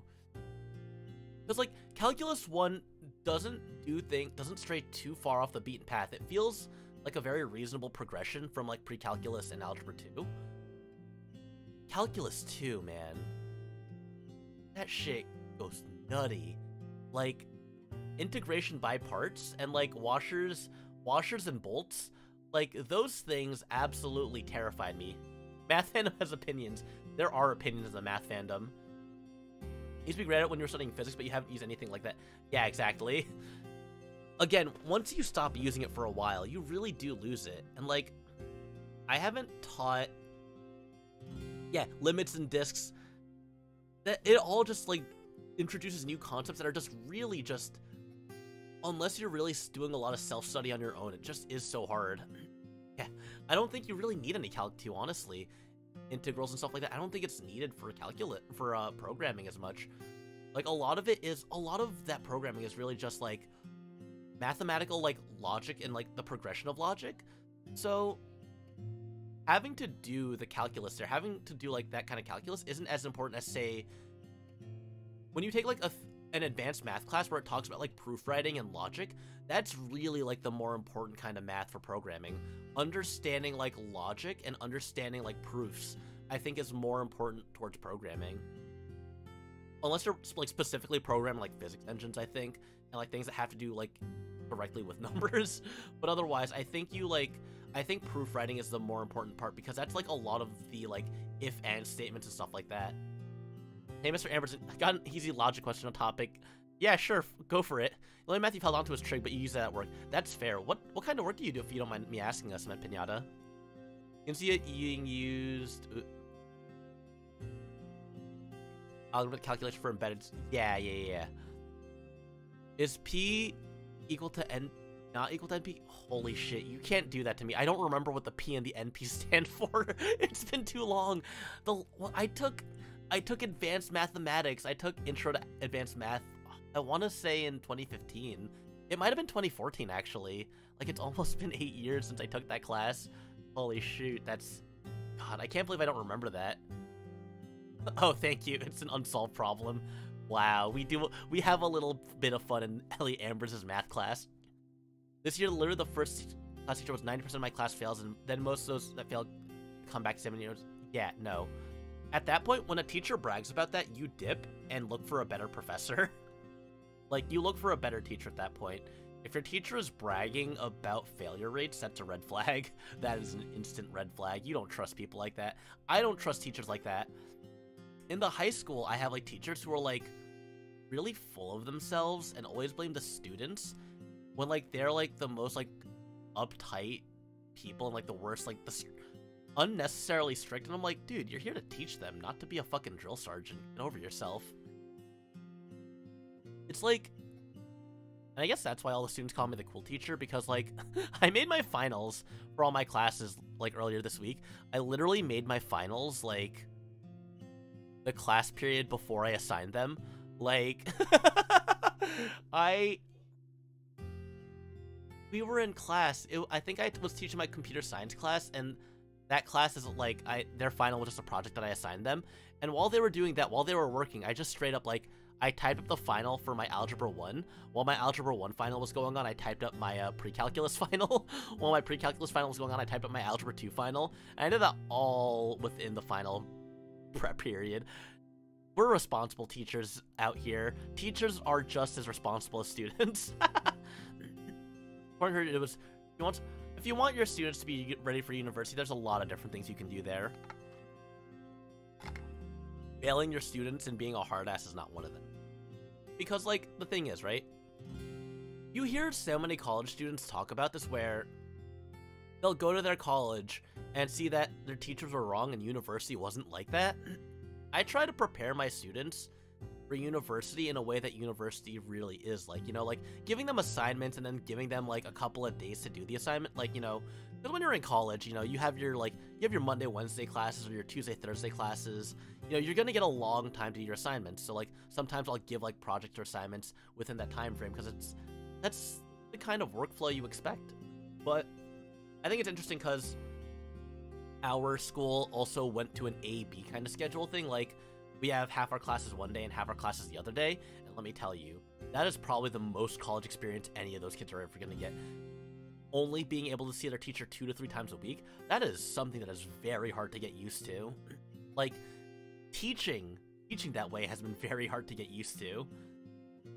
Like, just having students, like, only see you twice and having to have them, like, be responsible for a lot of deadlines, it is absolutely atrocious. Some of these kids, you don't want to sound like a suck-up, but you think you might actually be a really good teacher more than... No, I know I'm a good teacher. Now, here's the thing. I am good with the students. I am chill, and, you know, I have students that learn the material, right? That's not a problem. They learn. Students don't feel... I don't just, like, give out the free A's, but I understand that I work in a district of varying ability levels. Like, some students, like, had no math teachers. Because, like, students get varied in from all over the place, you know? There's advanced students, there's, like, students that are just, like, at a 6th grade level. And, you know, I feel bad because I try to get some kids out of my classroom and into an honors classroom. But, like, the school, like, is very random with when it chooses to have an honors class. Because, like, I really do feel bad for the students who just get everything. And I can't push forward because there's, like, the other, like, 70 to 80% of the class just doesn't get it. And I have to, like, spend more time with them. And it just feels so bad that I have to, like, try to manage the classroom with the different skill levels. And I can't just be like, yeah, you should just be in an honors class, because they just won't put them in an honors class. It's a struggle sometimes. But, like, I don't know. I feel like a lot of teachers don't take fault for themselves. Or, like, don't take their own responsibility. No free A's? Alright, time to bring out the whoopee cushion. They're not free A's, but they're easy A's. I think I'm a pretty easy A teacher. There was one time, a student was, like, really upset with the teacher that she got her senior math class, and I didn't like having the student at all. She was a good friend to her friends. She was, like, a responsible person in that respect, but she was a terrible student. And she, like, complained to the principal. She's like, no, I want to be in Mr. Ambers's class. And I was like, oh, please fucking God, no, why? I thought I was free from you already. I thought I was free. I thought, you know, I saw you junior year. I saw my schedule. Your name wasn't on my list. I thought I was free. I thought I was safe. No, you had to go and complain. You had to be upset with the teacher you had. And now I'm stuck with you for another year. Your math teacher just did an after-school advanced class. Yeah. I mean, after-school classes aren't too hard to do here. It's just this specific school that I work at is a little hard to get, like, after-school programs in. It's a lot more, like, micromanaging with the students when you do after-school here. Like, a lot of other schools have late buses, and here it's not as easy. We don't have just, like, late bus programs here. So we have to do, like, we do an after-school program, and you have to, like, make sure, like, all the students get sent home, like, you get picked up by their parent, or, like, they go on the buses around the local area, like the public transit. And it's a lot more responsibility than just, you know, they go, they take the late bus and it's out of your hands. Once the club is over, they just take the late bus and that's it. It's a lot harder to deal with. Damn, we really tangented hard though. Let's go and take a look at. We had a ton of after school stuff. You didn't math on Wednesdays. Yeah. When I was in high school too, like, I mean, I had like what? I had a lot of band programs I was in that I would do after school. I had a computer club and video game club. It's just, I feel bad that, like, the school that I work at doesn't have a lot of opportunities for the kids to, like, be kids and explore their interests as much. Yeah, especially, like, nowadays when, like, they, like, missed out on, like, 2 whole years of growing up, really. It's really sad. But I think things have been getting better. Even at my school, like, after school has been a little bit more varied. So it's nice. It's nice to see that they've been able to do that kind of stuff. Anyway, we talked about multi-step equations. We talked about long division, multiplication. Talked about properties. Let's see. Where are we gonna go? What's a good place? You know what? I think we can go here. No, we talked about shapes. We talked about squares. Let's go talk about other shapes, you know? Let's go talk about circles. So this is a circle, right? There's definitely going to be some problems on area here. And, you know, I will provide a formula sheet. I will be kind to all the participants of the Math Olympiad. They're all going to get formula sheets. They're all going to get to see how many, like, what the formulas are. It's just a matter of they know how to use it. Draw a circle. There's the Earth. No, actually, this is just bad apple. You know, we have the black and there's there, and, you know, we draw a line through, like, here, and we, like, rotate it. That's like a clock. It's actually, there should be a black line. God, I could just see it like Bad Apple, but it's just a math lecture. I know someone made like Bad Apple, but in like some kind of like math calculator program. You have never wanted to go into law, but if you hadn't learned about the classics because pies are square. Pies should be circular, actually. If you had a square pie, I'd be a little concerned. But yeah, classics are interesting. Draw a circle. There's the Earth. Is that a flat earther reference, or is that a reference to a song or something? Because it's currently going over to my head. Well, I don't know why you would freeze if it isn't a reference to something. Those who know, know. The whole convo reminded me that you need to email your coding teacher. Yeah, Alto, you really should.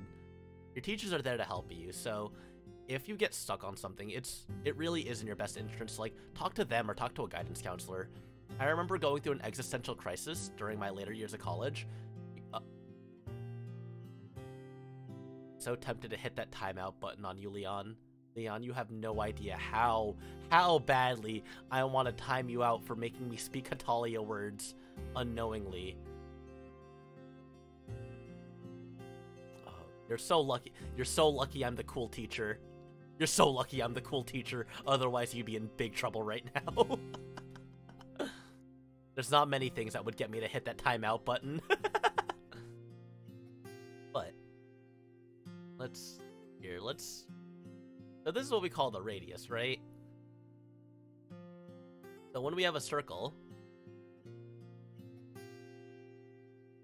we have two properties here. We have two big formulas here. We have the area.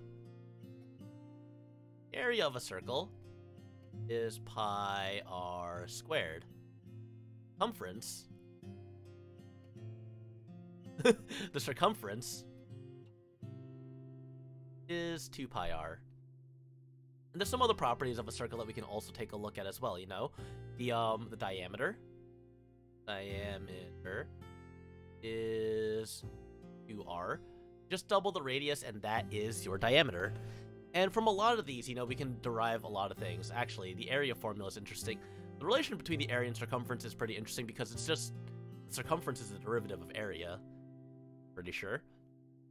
It's interesting to see, like, how in geometry you learn these basic concepts, like just how to calculate area and circumference, but then you really see it, like, through calculus, how it sort of breaks down, how understanding, like, the derivative helps you understand the integral, really, gives you the area under the curve, right? Like, the circumference is at 2 pi r, and then the area under the curve is integrate the circumference, that's the area. So, like, the math all lines up, it's just, a lot of it is just really hard to understand once you start getting into calculus. But you skipped geometry. I don't believe you. I don't believe that anyone skipped geometry. How do you just skip an entire required math class? Unless you're from a country that doesn't require geometry, in which case, I mean, good for you, I guess, then, because geometry's cool, I think. I think geometry's really cool because it gets into, like, proof writing and understanding rules and properties in math. Like, when people talk about math being logic, geometry, like, is, like, that purest form of logic I feel that you learn in high school. You felt with Geometry 1 and Geometry 2? I'm so sorry, Alto. I know a lot of people get filtered on proof writing in geometry because it's such a different approach to mathematics, but it really is just an extension of, you know, an older math classes just showing your work. Why do they let you take calculus right away? Luckily, you don't have Geometry 3. I'd be interested in knowing, like, how those classes work. I'd imagine, like, Geometry 1 might just be, like, intro to proof writing and stuff, and, like, some basic, like, geometry properties, and then Geometry 2 is, like, volume and area and all that kind of stuff. I've never seen geometry broken up that way. Yeah, we could see answers on the Olympiad, like, given a circle with a radius of 5, what is the area? Very simple question, right? Geometry is too mainstream for me. I only do non-Euclidean geometry. Hipsters who say that Euclidean geometry is too good for them are just people who are tryhards, you know? Non-Euclidean geometry is cool and all. Doing geometry that isn't in flat space, you know, it's cool and all, right? Get over yourself. Yeah, we get it. You're on a sphere. Fuck off. We get it. You're in the pair wiggler. You're on 3-dimensional space. You're all bumpy and lumpy. Wow, you're so cool for doing math on something that isn't a flat plane. You want a fucking award? Anyway, since we know the formula here, oh! Lika, welcome. Thank you for the raid, everyone. We're currently doing some math lessons here. Let me give you a shout out. What were you guys up to? What were you guys up to? Muse Dash. Oh, cool, rhythm games. I fucking love rhythm games. Welcome, Lika. Welcome. Who else is here? Laser3, I see you sent the message in before the raid. Laser3, Hersomniac, Lika, welcome everyone. Welcome, Bunzel.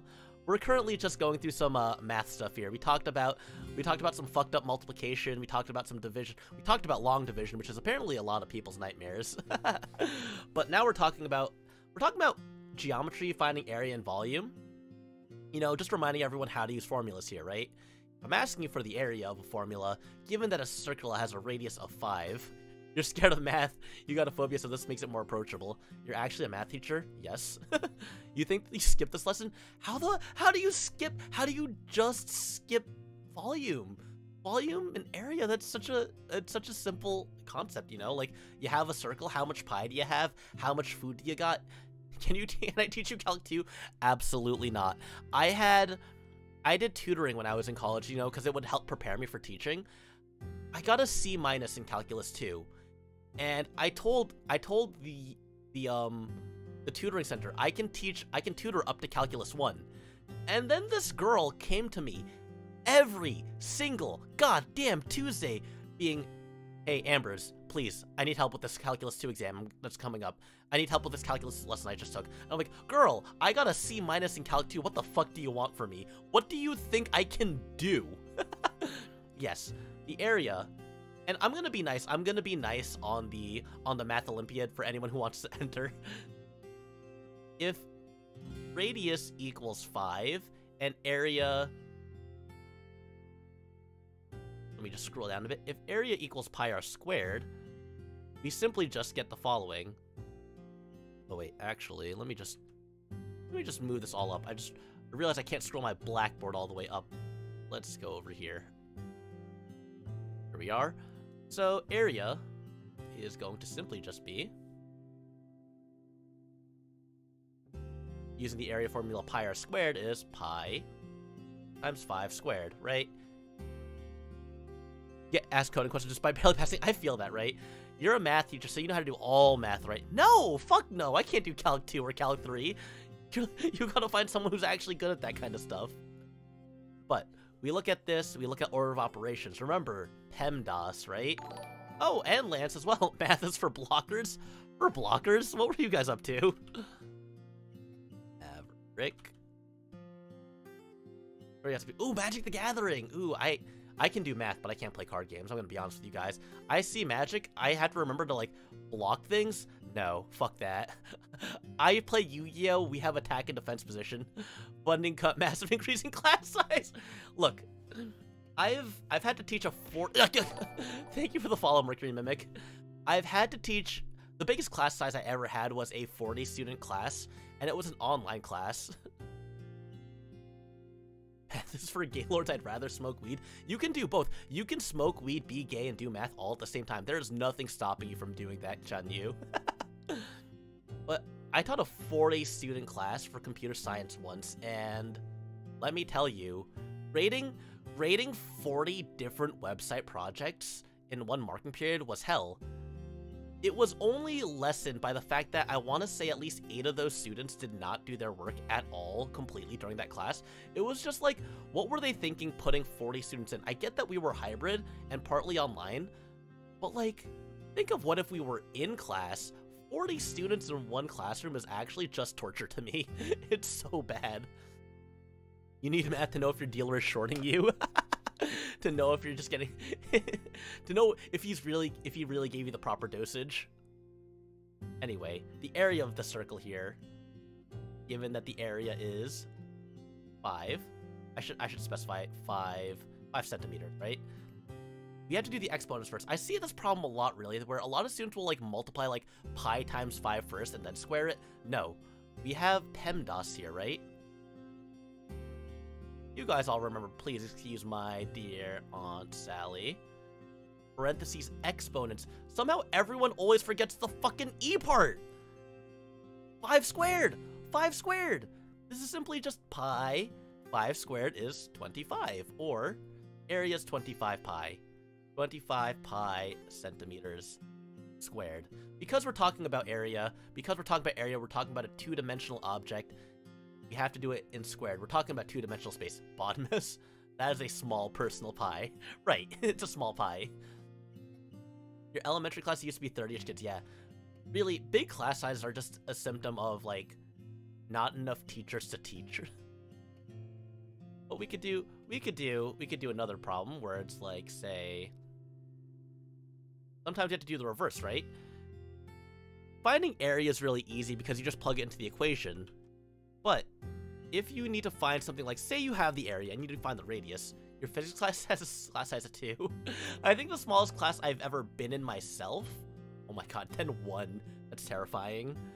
The smallest class size I've been was a 5-student class for web design when I was in high school, but the smallest class that I taught was a 6-student class for geometry. And let me tell you, you'd think having a smaller class size means you do more. No, these kids, it was a 6-student class of very unmotivated students. Like, 2 of them were, like, really diligent, and the other 4 were just, like, I felt like they were just warm bodies in the room to give me more of a class. But let's say the following here. Given a circle with an area of, let's say 64 pi centimeters squared, right? We would say, what is the radius? I think this would probably be like, this would end up being something that you'd see on like round 2 or 3 of the Math Olympiad, right? It's still pretty easy, but like you have to remember how to work backwards. Radius, right? And it's gonna be fun because I'm gonna make everyone show their work, you know? Math teachers always say, you gotta show your work for full credit. You gotta show your work to get any credit here. If I don't see any work, disqualified. So the area formula, we know that the area equals pi r squared, but the area is 64 pi equals pi r squared. And then we just have to work backwards here, right? Exactly, you would just take the square root of both sides. Well, first you would actually divide out the pi. We want to isolate r. We want to get r alone. To do that, we have to divide out what's attached to it. And that's kind of like it's like kind of an extra step, right? The pi is kind of a given. If we divide out the pi, we get 64. Ooh, it's getting cut off from the bottom. So we get... You're breaking my heart here, Mr. Ambrose. I always got all my points. Well, Ein, if you want to survive past the, if you want to survive past round 1, I better see full work. You get that now, but you have to do root 64. That's hard as fuck. Root 64 is not that hard. What? So we get 64 equals r squared. Anyone that knows their times table should know what 64 is. Can anyone tell me without using a calculator what 64 is? What the root of 64 is? Someone here has got to know, especially with such a big increase in class size. Someone's got to know what the square root of 64 is. Ein, I'm going to beat you to death. No. It's not 6. Out of my classroom. Thank you, Bunzel. Thank you. Someone here knows the answer. 9, 6, 4. What is this? You all fail for the year. Imagine not knowing your times table. Alto, please. Alto. Anyways, r squared for r. But remember, everyone, what happens when you take the square root on both sides? Is the answer just 8? Is it 8 or is it something else? Remember, because 8 times 8 is 64, but also negative 8 times negative 8 is 64 as well. However, this property does not hold true for geometry because when we have a circle, we talk about it in terms of units. We talk about it in terms of lengths, and we cannot have negative length here. Like we could have negative length when we're in physics talking about vectors, but when we're just talking about having that length, our sizes are always an absolute value, so we would say that the radius is 8. If you try to hit me with that plus or minus, I will hit you with that Uno reverse and tell you no, not with shapes. But it's important that for non-geometric problems, for problems that don't have to do with time or distance or anything like that, if you're just doing math for the sport of doing math, then yes, you would have that plus or minus there. 13 times 13 is 169. Got him. Oh, I'm still a child.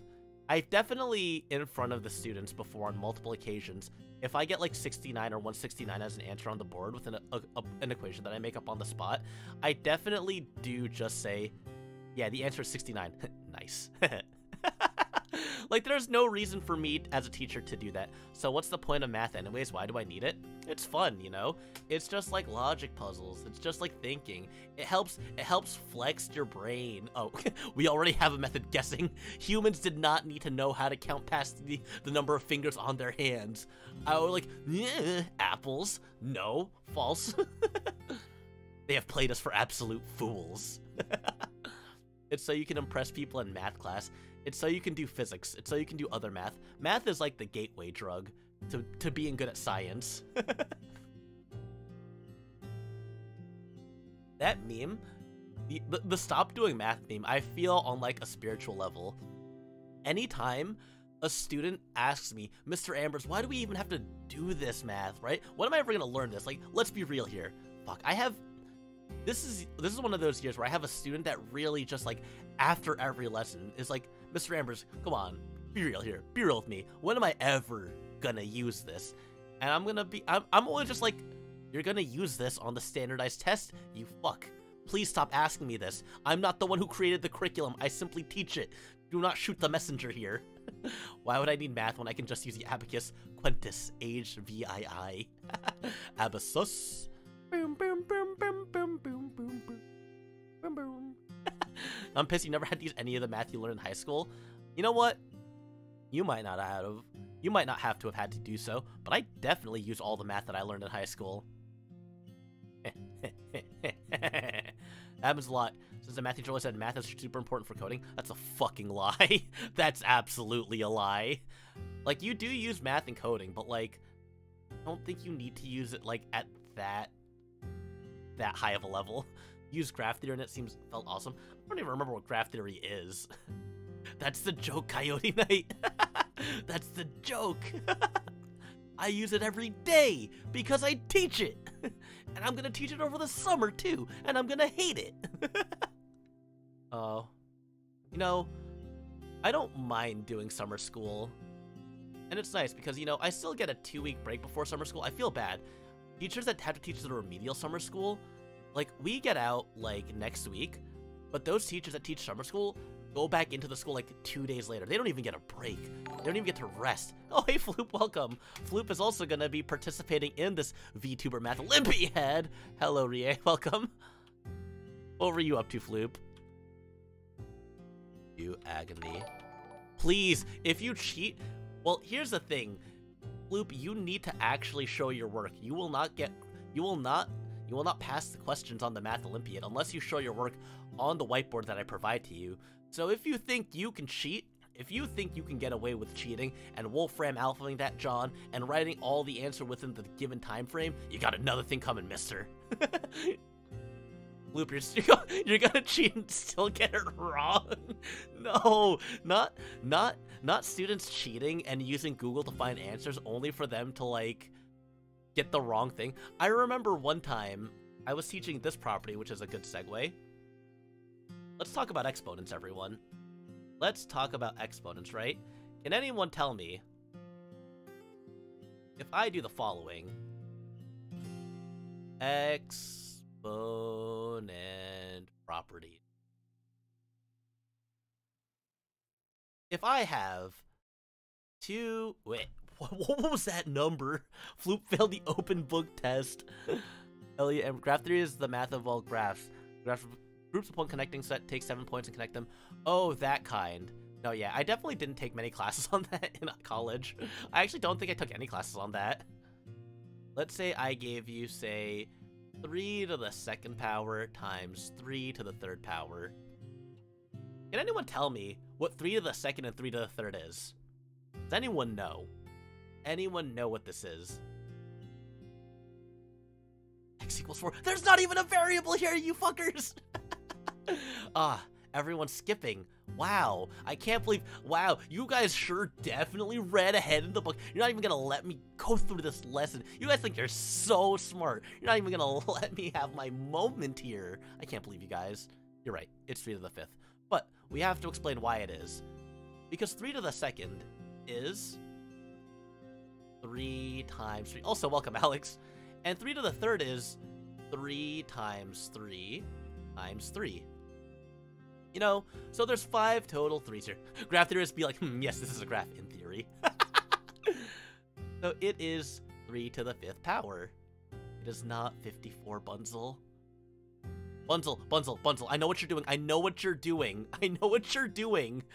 This is 3 to the 2nd and 3 to the 3rd power, Bunzel. So 3 to the 2nd power is 9. 3 to the 3rd power is 27. So you're doing 9 times 27. Not 3 times 2 and 3 times 3.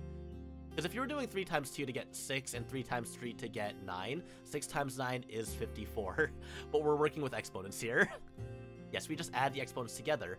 And we call this the product rule. Product rule of exponents. Bloop, there will be a calculator and non-calculator segment of the Math Olympiad. If you survive long enough through the calculator section, you will get to the non-calculator and vice versa. Certain rounds are going to be calculator and non-calculator, so 15. No, wait. X. It's not 15. 3 to the 5th power is... I can't do this in my head. 3 to the 4th is 81. It's 243. So 3 to the 5th power is 243. But yeah, my story here now, connecting this, is that when I taught a class of freshmen, I had them do mini lessons to teach the rest of the class, like to do presentations. And one student did their presentation on the product rule of exponents, but they Googled the product rule, and instead of coming with the typical, you know, the product rule of exponents is typically represented as x to the n power times x to the m equals x to the n plus m. Instead of giving me this,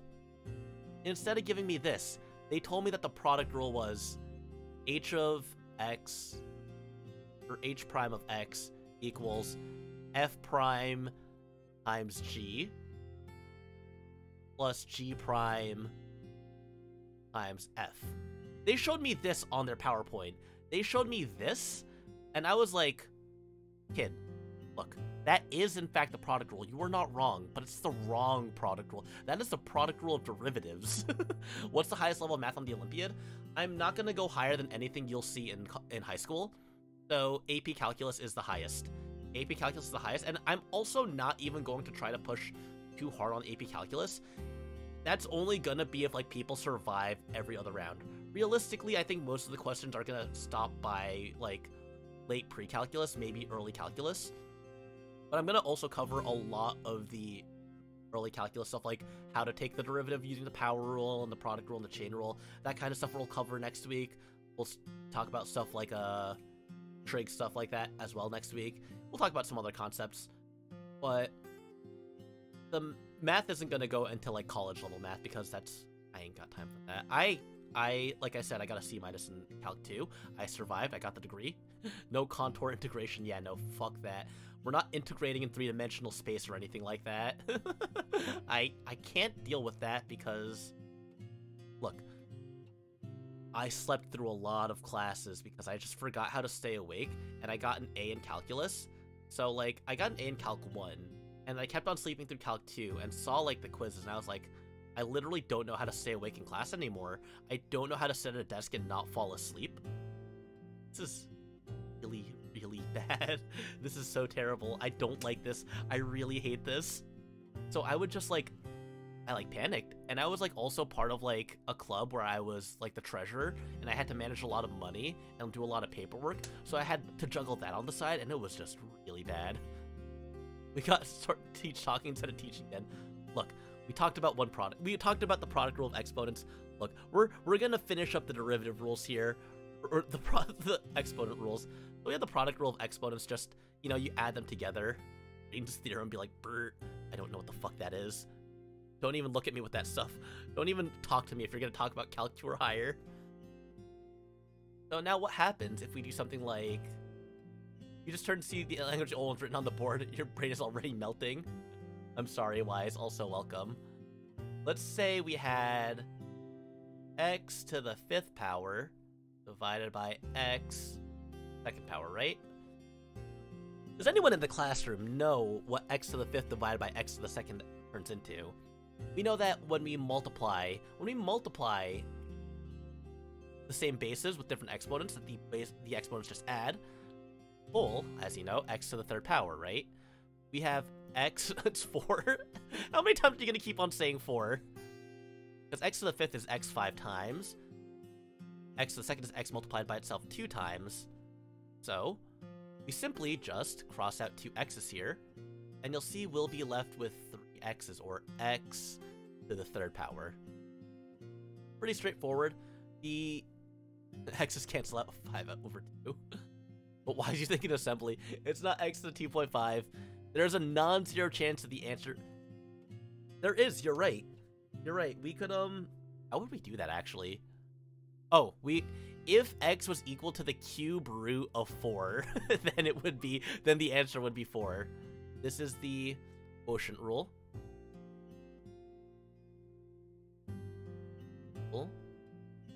Of exponent. Am I actually just having fun teaching math on my off time? What the fuck has my stream come to? Quotient rule of exponents, or x to the nth power divided by x to the m power equals x to the n minus m power. For all x does not equal 0. Yeah, you're right.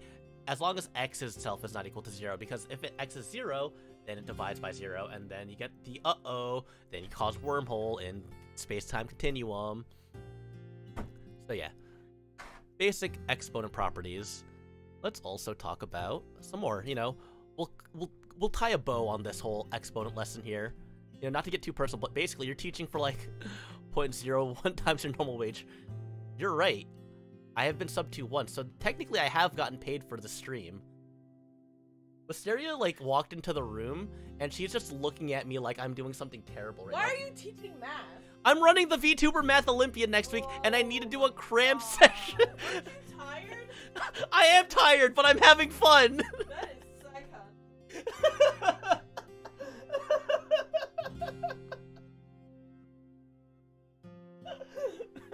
Let me have my moment.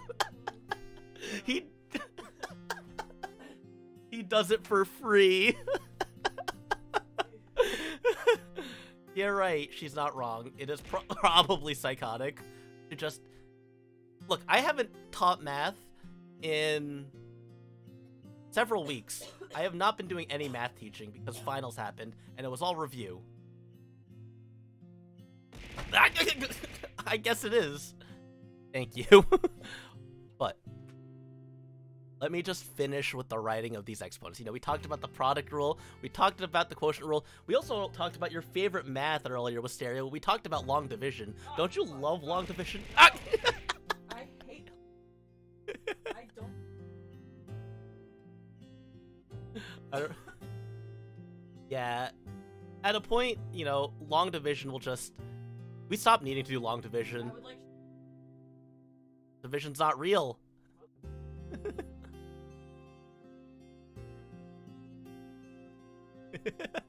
Anyway, let me present you all with another problem here.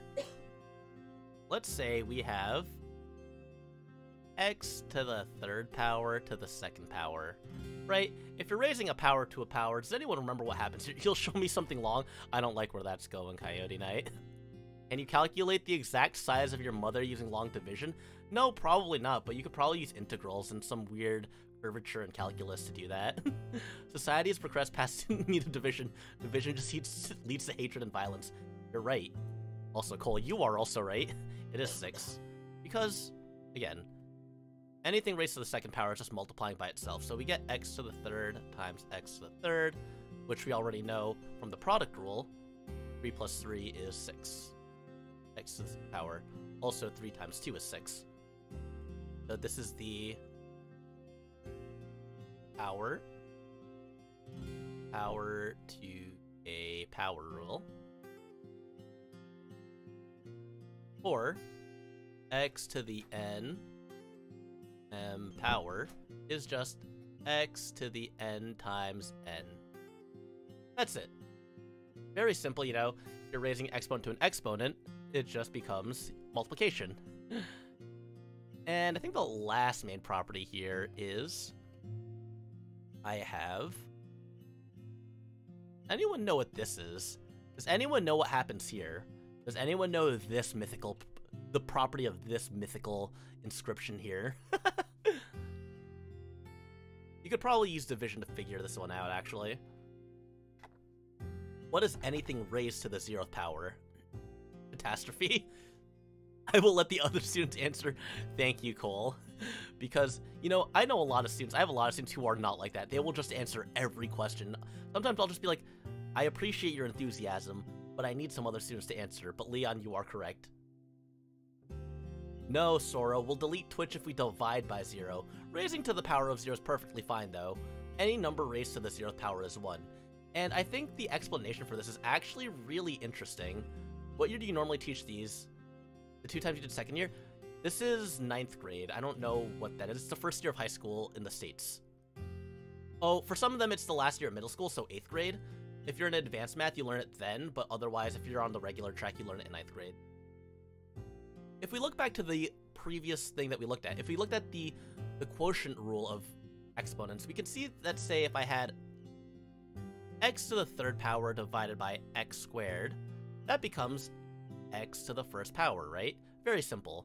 But if I instead do something like x to the 3rd power divided by x to the 3rd power, we know that the division property here is x to the 3 minus 3, or x to the 0th power. And we also know that x to the 3rd divided by x to the 3rd. Anytime you divide a number by itself, any number divided by itself is always 1. That's why anytime you raise something to the 0th power, it simply represents 1. This is the 0 power property.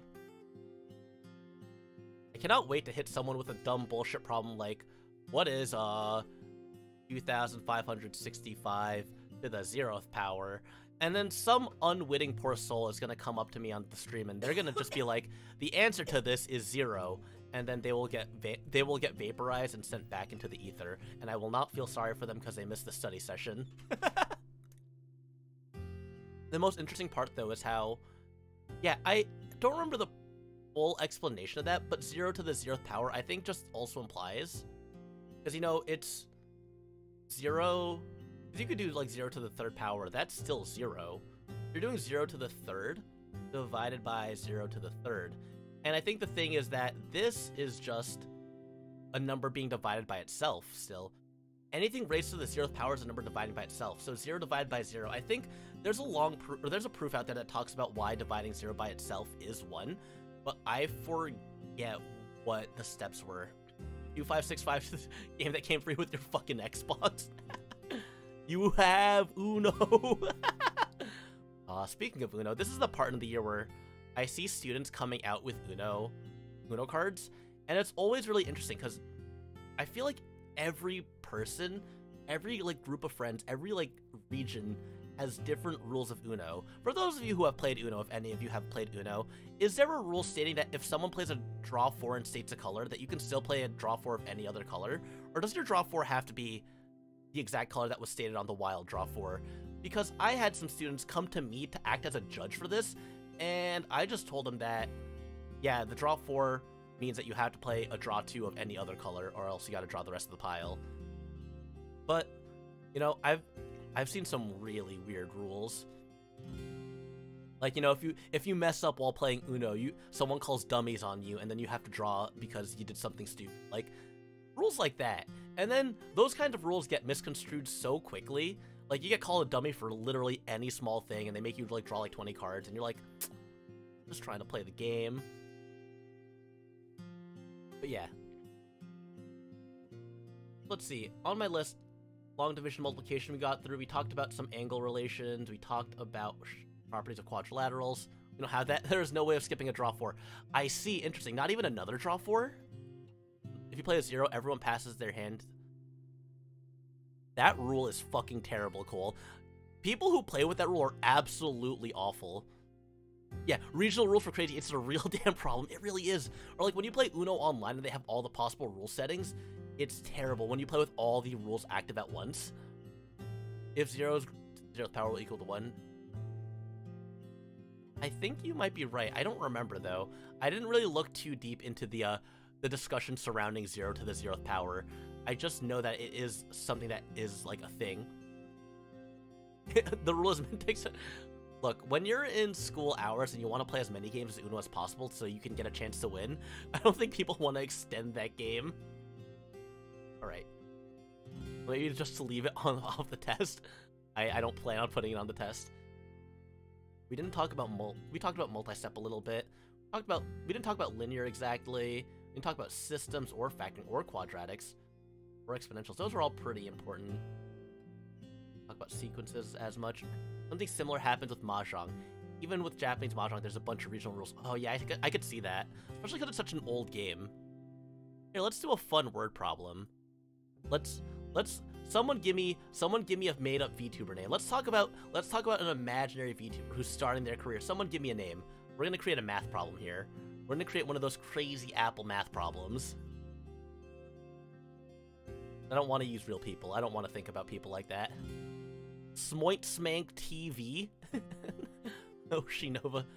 Don't want to be Barton Fink. I like Barton Fink. I think Barton Fink is actually going to be the next man to incline, but his incline is going to be steady, right? It's going to be a pretty steady incline, right? Like, sometimes your incline isn't always the best, but let's see. Barton Fink, Nick. Barton Fink, DH, is a new indie VTuber trying. Oh my god, I didn't realize how much of my space is not available on the board here. Trying to grow his channel, right? Yes, 12 apples, you know this one. So, he has 1 follower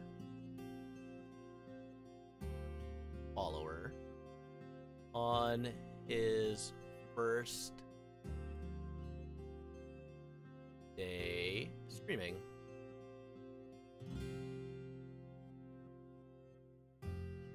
But that number doubles every...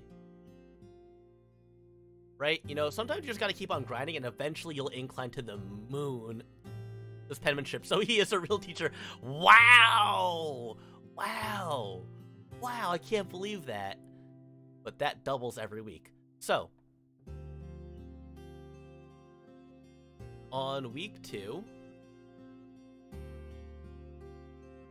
he has 2 followers. He becomes a literal 2 view. On week 3, he has 4 followers. I'm sure we've all been there before. I'm sure we all know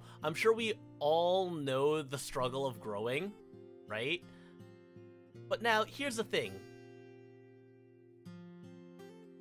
After 1 year,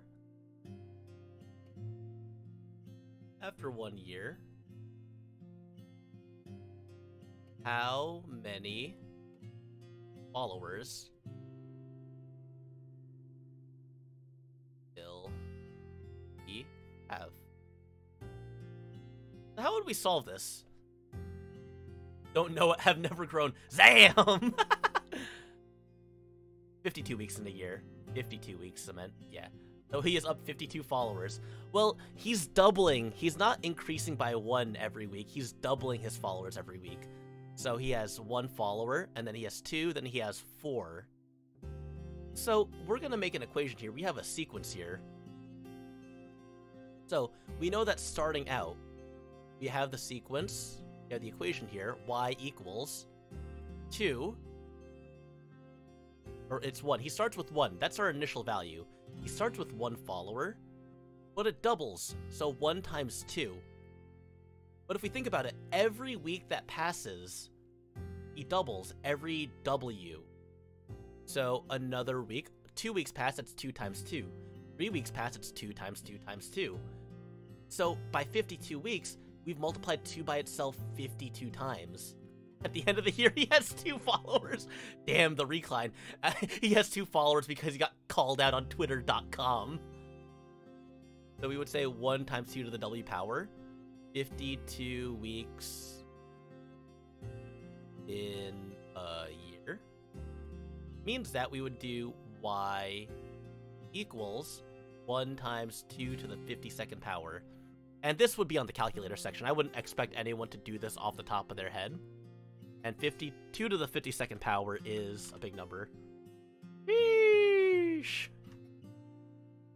It is approximately... It actually doesn't show me the whole thing. We're gonna have to write it out a little bit. A year has 52 weeks, Coyote Knight. Because you think about it, right? There's 365 days. So 365 divided by 7, that is 52 and a bit. So yeah, it's a little bit. This is sequences. This is exponential growth, actually. But it falls in line with the same kind of thing as sequences. So we would say that in 1 year, if his follower count keeps on doubling in growth, he has 4, what is that? 5, about. I'm gonna write the squiggly here because you guys are gonna call me out on rounding. If this was realistic, it would be logarithmic growth. You're right. It would plateau. 4, 2, 3, 1, 2, 3, 1, 2, 3, 1, 2, 3, 2, 3. Because 2 to the 52nd power is 4.5 to the times 10 to the 15th power in scientific notation. We're not gonna focus on scientific notation, but you can see it's 15 zeros, or approximately, what is it, million, billion, trillion, 4 quadrillion, 500 trillion. Like, this guy's incline is actually insane. Like, you know, if he just keeps on doubling, you know, we're making fun of him now. Let the bot answer the question. Give me your credit card information. Now! You know, we made fun of him, right? We made fun of Barton Fink channel. We said, he only has... Oh, you should welcome... I'm changing my... I'm changing my name to Barton Fink channel. The incline is gonna be real. Like, we all laugh at him. He's a 2 view. He only has 3 followers. After 5 weeks, he's only gonna have 16 followers. He can't even hit affiliate after 4 weeks. Imagine not getting affiliate after a month. God, people who say that are just so mean. It's so rude. Everyone has different growths. Man, Barton Fink was on that struggle. Everyone made fun of him. You know, he started inclining, and then like all the clout chasers came after him after like week 26 or week 27, and now, actually shout out Barton Fink channel. And now that a whole year has passed and his incline went straight to the moon, now that he has 4 quadrillion followers, like, that's more than there are people on the Earth. That's how popular he is. That people from like outer space are following him. Aliens are following him. Like, it's crazy. Like the incline of the century. You were watching the Finkster when he was still at 8 viewers. Real Fink Chads remember his Dark Souls streams. He beat Pinwheel first try. No, I remember when Laser3 did his, what is it? His 32 follower karaoke celebration. His grind. He didn't even have proper reverb set up during that stream. It was, that was such a memorable stream. I love that one. He had so much soul. I feel like he sold out a little bit now ever since he inclined too high. Ever since his incline hit like the billions, I feel like he's just been a different person, you know? Ever since he hit over 1 billion follows. That means he is followed by Gura and you're insanely jealous already. Well, better get onto it. You should better get that name change. Aliens have shown...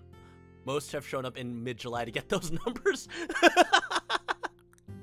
Aliens, intruders, new people, new faces showed up. Coming to our planet. The aliens are... They must have showed up mid-July. The aliens... He's just astroturfing and all the aliens are eating it up. Ever since he reached like 15 trillion viewers, it's like he doesn't read my chat messages anymore. He forgot where he came from, honestly. It's like he can't even see my founder's badge in his chat. I'm so sad. Like, he has like super partners, so like even like the first 1 million people that sub to him, like they're all like founders, and he just... All it is like Zoomer aliens now talking in his chat. It really is just a disappointment. What about area we talked about? Oh yeah, we'll talk more about volume. He doesn't need those alien.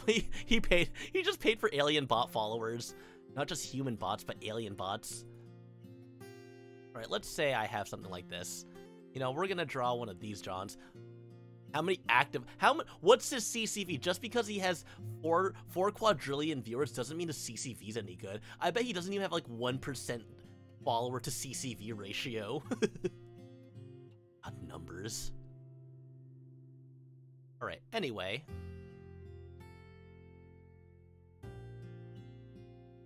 Let's draw this pyramid out, right? So, did I actually forget the volume of a pyramid? I'm pretty sure it's like 1/3 length times width times height.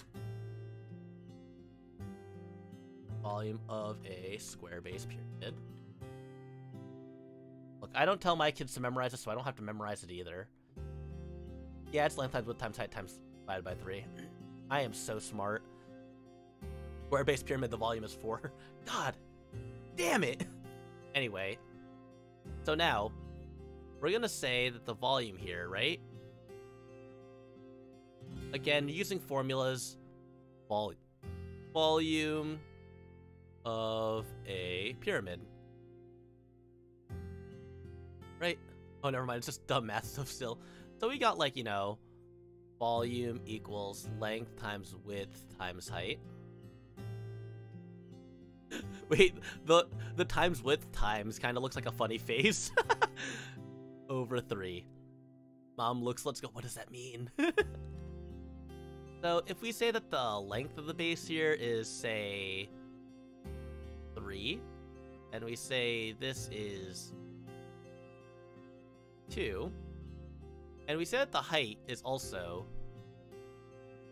We say that the height of the pyramid is also 2. Right? Can anyone tell me what the volume of this pyramid is going to be? Can anyone in the chat tell me what the volume is going to be? Laser3, can you tell me what the volume of this pyramid is? Volume equals like ooh h over 3. It's a cute little face. I'm gonna point that out next time I teach volume to my students. I didn't get to teach geometry this year, and I was really disappointed because geometry is like my favorite subject to teach. The middle of LWH is just a cute emoticon face you would. Ooh, whoa. You won't. Thank you, British man. Let me integrate it. God. Anyway, we know that length is equal to 2, width is equal to 3, height is equal to 2. Thus, you just gotta plug this John in, right? It's volume equals 2 times 3 times 2 over 3.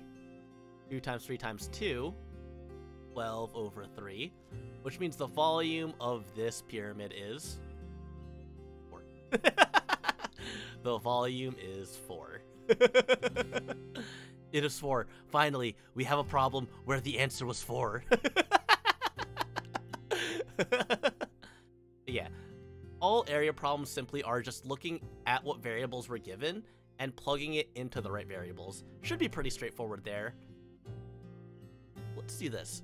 Damn, I can math. Let's go! Yusha can math! Now let's see if you guys remember this. Because a lot of other things that we've done are a lot more intuitive. But let's say, can you guys do this? X plus 3 times x minus 4. Does anyone remember how to multiply this?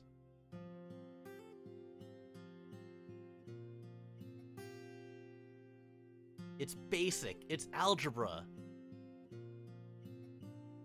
When I have two things in parentheses, it's not 10. When I have two sets of parentheses like this, how do we multiply? What is it? If you've played The World Ends With You, you should know this one. Do the brackets onto the brackets. We gotta do FOIL. First outer, inner last. Prepare to be iterated. First, outer. Wait. I can't spell. Outer, inner, last. Oot. If you've played The World Ends With You, there's no reason for you not to know how to do this. Yes, you're right. X squared time plus 3x minus 4x minus 12. So laser 3 is actually correct. Alright. What did you say? Yeah, that's not wrong. A squared plus 2ab plus b squared is, I believe that's when you multiply a squared binomial. Yeah, a plus b to the second power. It's good that you remember things like that, though. It's good that you have those still in your memory. But x times x is x squared. We know that from the exponent properties. X times negative 4, outer terms are minus 4x plus 3x. That's plus 3x. And then we have 3 times negative 4 is negative 12, or x squared minus x minus 12. And we call that foiling. That's just distribution. No, I'm just guessing. No, you're right. You are right. I feel like you're playing me, though. X squared minus x minus 12. And that's just multiplication. That's just distributing two binomials. That's definitely going to be on the exam. Make sure you remember how to FOIL. And if you know how to FOIL, that means you'll be ready to do the next thing as well. That thing being, let's say I had something like x squared minus 3x plus 2, right? Now the thing is, how do I factor this? Let's say I wanted to set this equal to 0, right? Let's say I wanted to solve this. In order to solve this, we need to turn it back into that parentheses form we had before. Well, how do I just turn all these big chunky numbers into parentheses again? How do I make my boobies like this? TOS. Illegal. Anyway, math teacher. If we look at this, we have our A term, our B term, and our C term. Look, this is so well structured a lesson you taught us principles, and now you're putting them all together for a larger problem. Wow, it's almost like the teacher's teaching. So, we have to find the product of C,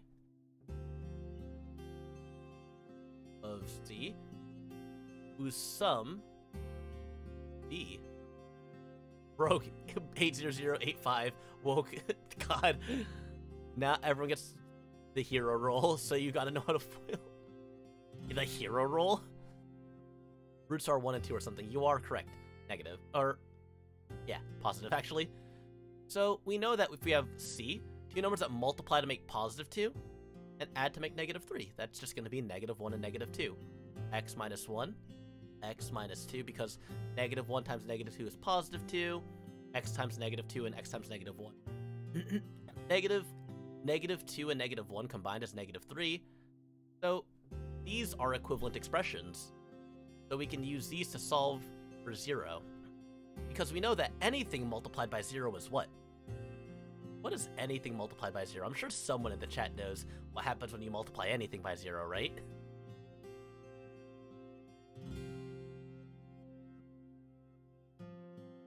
I feel like sometimes I ask my students this, and like they give me like radio silence, and I'm like, oh please, one of you has to know what happens when you multiply something by 0. They kiss. The amount of cute anime waifu that exists in the real world. I feel like that's not true. I feel like there's more than a couple cute anime waifu in the real world, Yusha. I think you're just not looking hard enough. It's 0. It's 0, not the number of cute anime waifu. You got it right on your second guess, Yusha. So we simply just have to set x minus 1 equals 0, x minus 2 equals 0, so plus 1, x equals 1, and plus 2, x equals 2. Easy. Have you seen Assassination Classroom? I saw the first couple of episodes of it. I haven't watched it to completion because I'm bad at watching TV, so I've never finished watching it. I do think that Kodo-sensei is very cool, though. Funny-looking octopus man. It is not what that means when... Leon, that's not what that means. It means that the graph looks like this. That we have a point on 1 and 2. It goes like this. I didn't break math. It's... Parabolas have multiple answers to their solutions. Please, Leon. Please, it's just freshman year math. It's just algebra. But yeah, that is what it means. That's what it means to have multiple solutions. The solutions really just means how many times does this graph hit the horizontal, hit that horizontal line there. It hits it at 1, and it hits it at 2. There's 3 over there. No, it's very, very straightforward. It's reasonable. It's just, I feel like a lot of times, even when I learned this in freshman year, I didn't really understand what these meant. So Yusha, it depends on how good you were at math and how advanced your school was. Some schools only teach like the advanced kids Algebra 1 in middle school, and all the other kids learn it in high school. And other schools just only teach Algebra 1. You're feeling sick, what was the writer thinking? There's a fantastic arc in Season 1 where 2 different characters solve a moderately difficult geometry problem in 2 different ways. Inter uses it. That, oh man. I need to see that then. If they use math, if they show math in anime, I gotta watch it then. Right. But that is just basic factoring if the A term is equal to 1. Now we're gonna do factoring that's ascended factoring. Okay, but 0.9 recurring equals 1. You look at the fact and tell me math isn't broken. Some schools don't even teach algebra. I'm sorry, Bunzel. Did you go to a school that didn't teach algebra? Yeah, I guess depending on where you go, depending on like the funding and everything, yeah, they could end up like that. Let's say factoring. Then A does not equal 1. Right? So let's say I have a problem like 2x squared. What? My headphones fell off. I was scratching my ear, my headphones fell off. What just happened? Yeah, it really isn't. And I guess that's just like the disparity around the world, really. 2x squared plus 7x. I'm pretty sure I used this problem with my students like the other day during a math review. Plus 6. Right? So, in this case, we have our A term, our B term, and our C term, and we have to find two numbers whose product is A times C this time, and whose sum is B.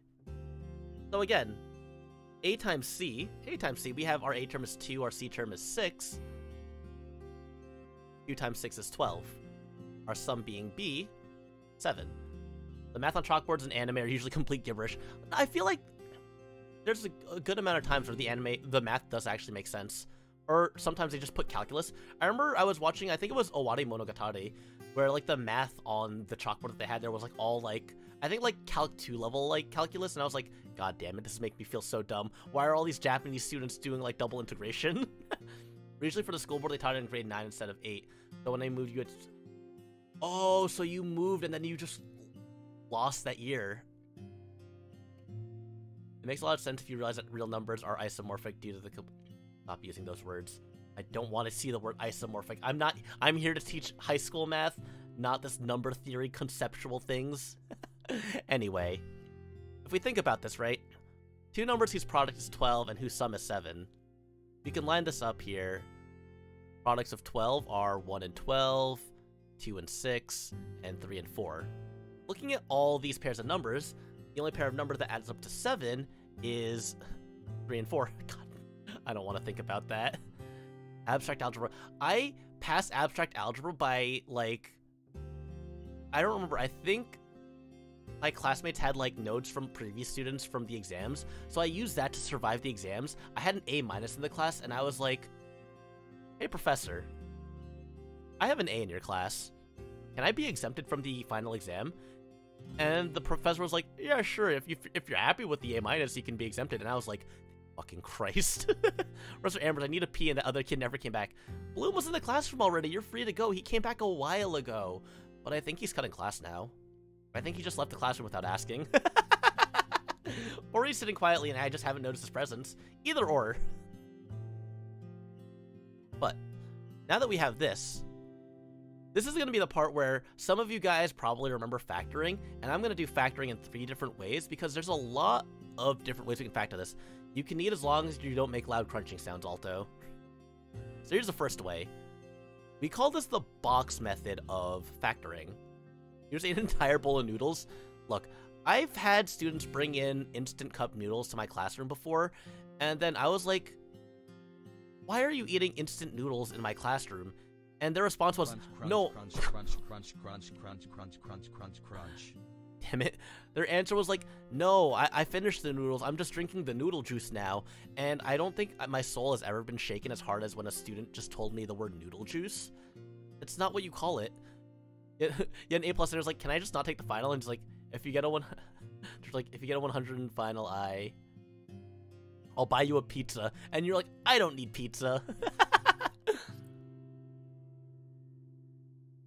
Did you take him up on his offer, Yusha? That's the question. Did you get a 100? I need to know. You took the pizza. Let's fucking go. Getting a pizza from a... That's a cool-ass teacher. You're actually probably going to go back to university. I have to go back eventually, but I don't want to. I have to get my master's at some point. Ugh. I have to go for higher ed. Because apparently you get paid more, but you have to take school again, so I don't want... Yeah. Oh, that sucks. I'm sorry to hear. I hope your job search goes well. I hope your job search at least gets better to the point where you won't have to go back to university, because that's just... It sucks, you know, when you have to, because like the current qualifications you have just don't really stack up to what's needed around. Noodle juice sounds like what a sheltered Christian kid would call something else.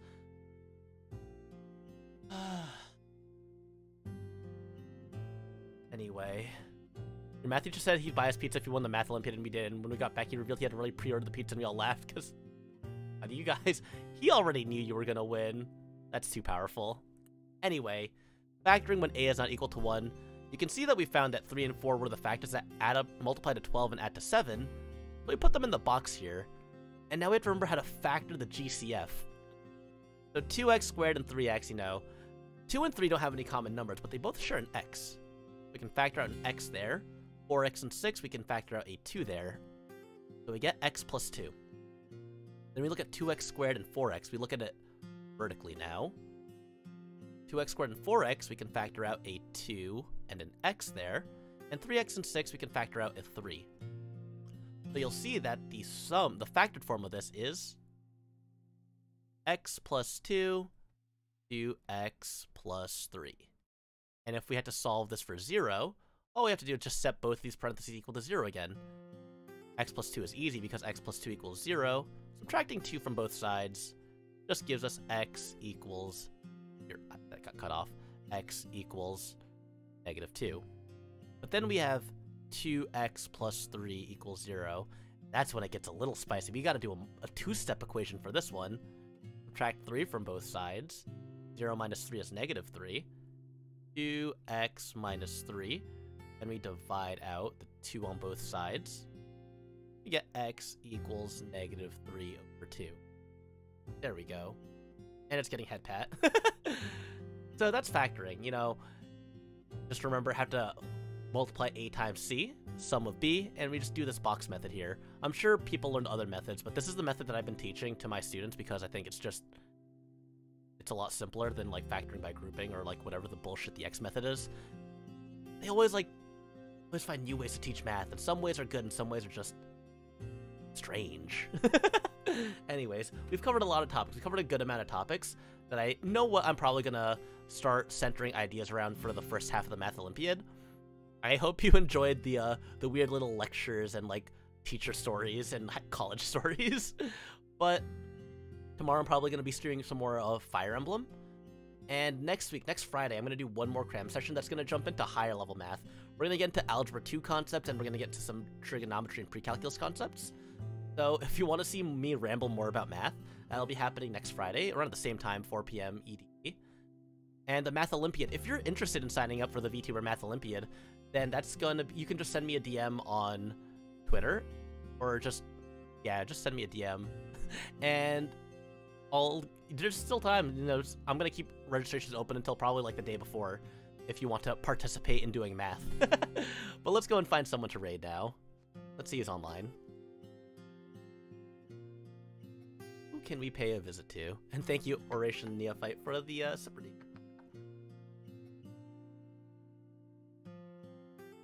Let's see who we can pay a visit. I feel like this has gotta be, oh my Christ. We'll go and pay a raid. Oh. Raid Elliot Amber, just raid myself. We're gonna raid Bloom, you know. Bloom went to the bathroom, came back, commented a little bit, and then he cut class. No, he didn't cut class.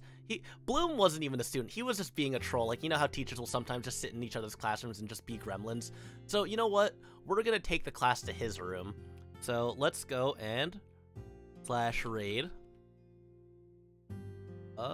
Prof. Bloom VTuber, who is currently playing through Bubsy on real hardware. So, good lord, that man has not had enough punishment with Bubsy. He's still playing it. At least 4 of your old neurons got fired up again. I'm glad you enjoyed it. I'm glad you had a good time.